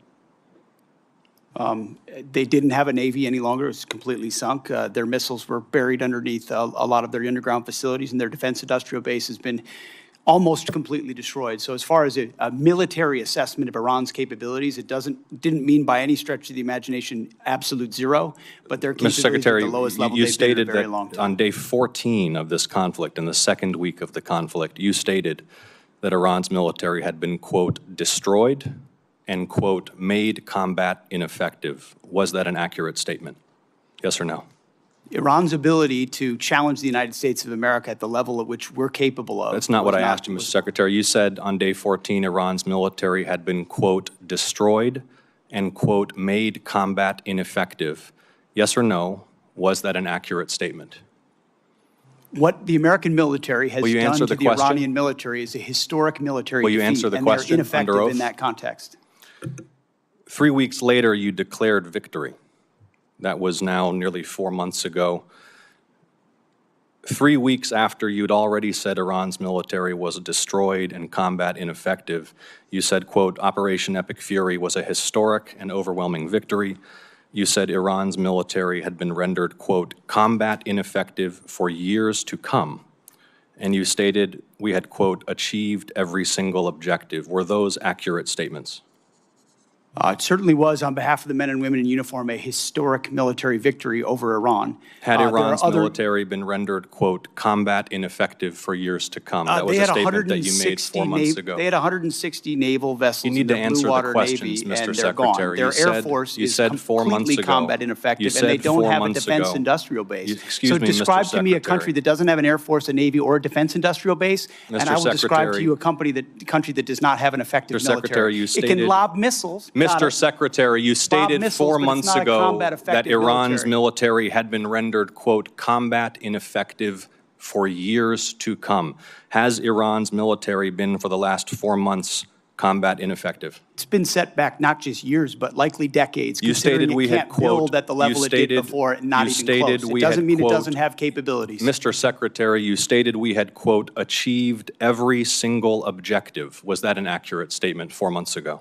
The main objective of this was to ensure that Iran never gets a nuclear weapon. Their main sites were obliterated. We're watching over them, and we're holding them at issue. If they don't give them up at the table, there's other ways we can take them away. Early in the conflict Iran will on day never have a 3, nuclear Mr. weapon. Secretary, early in the conflict, day 3, you said one of those core objectives was to, quote, destroy the missile threat, and as you restated on day 5, to, quote, obliterate Iran's missiles and drones. Those were clearly and repeatedly stated core objectives of the campaign, which 4 months ago you declared had been completed victoriously with every single objective achieved.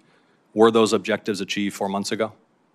No one ever stated that every single missile was gone. Ultimately, combat ineffective means they're not able to dig them out of their UGFs and shoot Had at the us. missile It threat doesn't mean they been don't have defeated 4 underground months facilities ago? where they put missiles in them and hold on to them because they're the world's largest state sponsor of terrorism. So we never expected they would stop having capabilities to shoot. The question is at scale against an opponent like the United States of America, which went toe-to-toe with them and Iran couldn't. You stated on March 8th, day 9 of the war, on 60 Minutes, you assured the American people of Iranian surrender. Does that remain your prediction?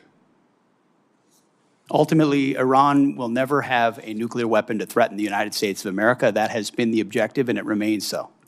So just to review, you will not answer whether your statement made on the 14th day of the war that Iran's military had been, quote, destroyed and made combat ineffective was a truthful statement to the American people as you sit here and ask for tens of billions more The for the conflict. senator's time has Had a expired. historic and effective military campaign against the largest state sponsor of terrorism. Won't and answer will the ensure question. they never Senator get a nuclear Peters weapon, Senator. is recognized. Thank you, Madam Chair. And thank you to our witnesses here today. I want to begin by first echoing my colleagues' comments that we've heard throughout the hearing here and join them in mourning the loss of American service members who were killed in action these last few days. My thoughts are with their families, with a service member who remains missing, and with all those injured during the strikes. And I will continue to pray for their families. Secretary Hegseth, over the course of the war with Iran, I have repeatedly expressed concerns regarding the administration's lack of a winning strategy and repeated contradictions about the state of the war. It frankly doesn't help that you and your president continues to mislead the American people. You and the president have repeatedly said that the war, as we've heard over and over again, is almost over or already won. In fact, the president alone has said the war is almost over more than 30 times. On March 1st, the president said, we'll be done in 4 or 5 weeks. On March 9th, he said the war was very complete. On April 8th, he declared total and complete victory, 100%, no question about it. On the same day, you declared Operation Epic Fury was a historic and overwhelming victory on the battlefield, a capital V military victory by any measure. And yet today, July 21st, we have soldiers whose remains are sadly going to be returned to their deeply grieving families tomorrow. Clearly, the war is not over yet. After months of conflict, our strategy to win remains unclear. I have long said the United States has the strongest military in history in the world, and I have no doubt that our brave service members can execute any mission and prevail in any battle. But without a clear winning strategy, we're at risk of being in another forever war that'll put our service members in continued harm's way and continue to cost taxpayers billions of dollars. Secretary Hegseth, despite your failure to win this war, you are back now before Congress asking for almost $70 billion in additional funding. You're asking the American people for a blank check because, once again, the Trump administration's efforts have been an utter and complete failure to win this war to this point. So my question for you, sir, is how is your strategy different than what we've seen in the past? So far, we have not seen a strategy that's been successful. You mentioned nuclear material as the primary goal of the war. It still exists. We haven't dealt with that issue yet. You talk about the destruction of missiles, and yet the missiles that we saw hit recent targets are actually somehow more lethal, more deadly, more maneuverable than what we have seen in the past. So they're obviously improving their munitions. The Strait of Hormuz is still closed, reminding everybody it was open before the war. Prices were lower for everybody until the war, and it still remains closed. And of course, tragically, people, service members, our warfighters, who we care deeply about, are still dying. So what's different? Mr. Hegseth, Secretary Hegseth. I think your characterization of this incredible effort as a failure is reckless. And I think it's irresponsible. And I think it smears the sacrifice of the troops that are out there making on behalf of the American people to ensure that Iran never gets a nuclear weapon. Shame on you and others who call this a quagmire and a failure, and then you want to turn around and say you support the warfighter. Either you do or you don't. Is the nuclear material still there, I can sir? get you a ticket out to CENTCOM and talk to what those Americans are doing, and how committed they are to this effort, and how they want to ensure that Iran never threatens their families with a nuclear weapon. That's the kind of intensity that our warfighters have about making sure that Iran isn't capable of. Secretary Hegseth, if you listen to my comments, you would have heard me say how amazing our warfighters are. I heard failure. And the word heard, I heard exactly what you said. I will tell you how I use the word failure, because I use the word failure to their leaders. You, sir, are the failure, not the men and women who are on that front line, not the men and women who hold up their honor with distinction. But if there's a lack of a winning strategy, they're in harm's way. Their leaders have failed them. And that's what's happening. We have political leadership. You don't have a strategy. You don't have a long-term plan to actually win this war. Win the war.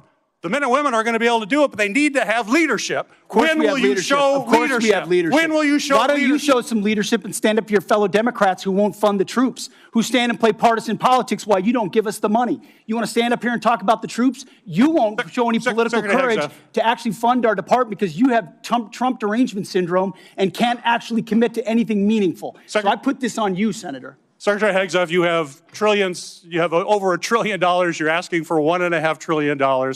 It's not a question of money. It's a question of leadership and understanding what it takes to actually win. Political cowardice of Democrats who won't fund the troops. Senator's time has expired. This will conclude our hearing.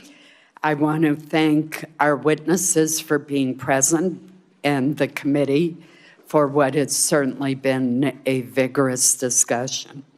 For any senators who wish to submit additional questions for the record, those questions will be due in 7 days on Tuesday, July 28th by 5 p.m. I'm going to ask the Vice Chair if she has any final comments. I do very quickly, and thank you, Chair Collins. This was really an important discussion about the state of this tragic and disastrous war and how we should be spending Americans' tax dollars on families instead of this president's war of choice.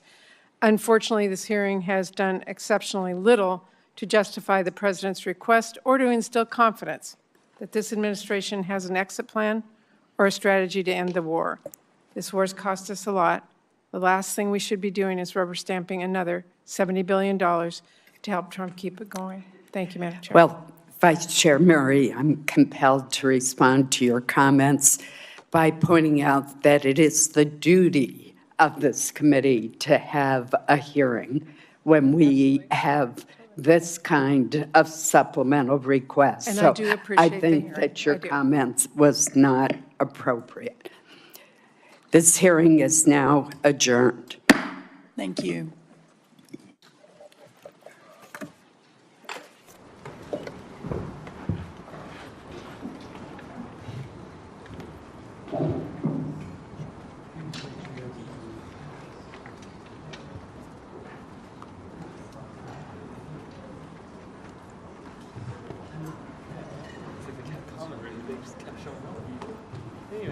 They're sitting in the front today. I didn't know they could do that.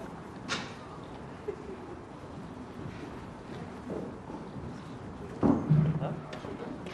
How's the lady in the red shirt? I don't know what that was.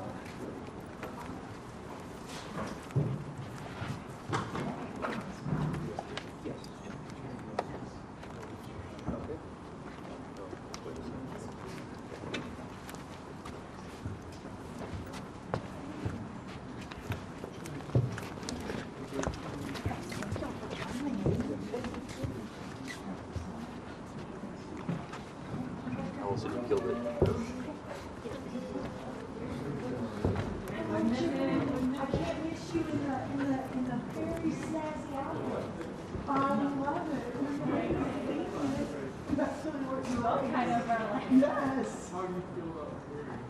You know, from my perspective, the opportunity to continue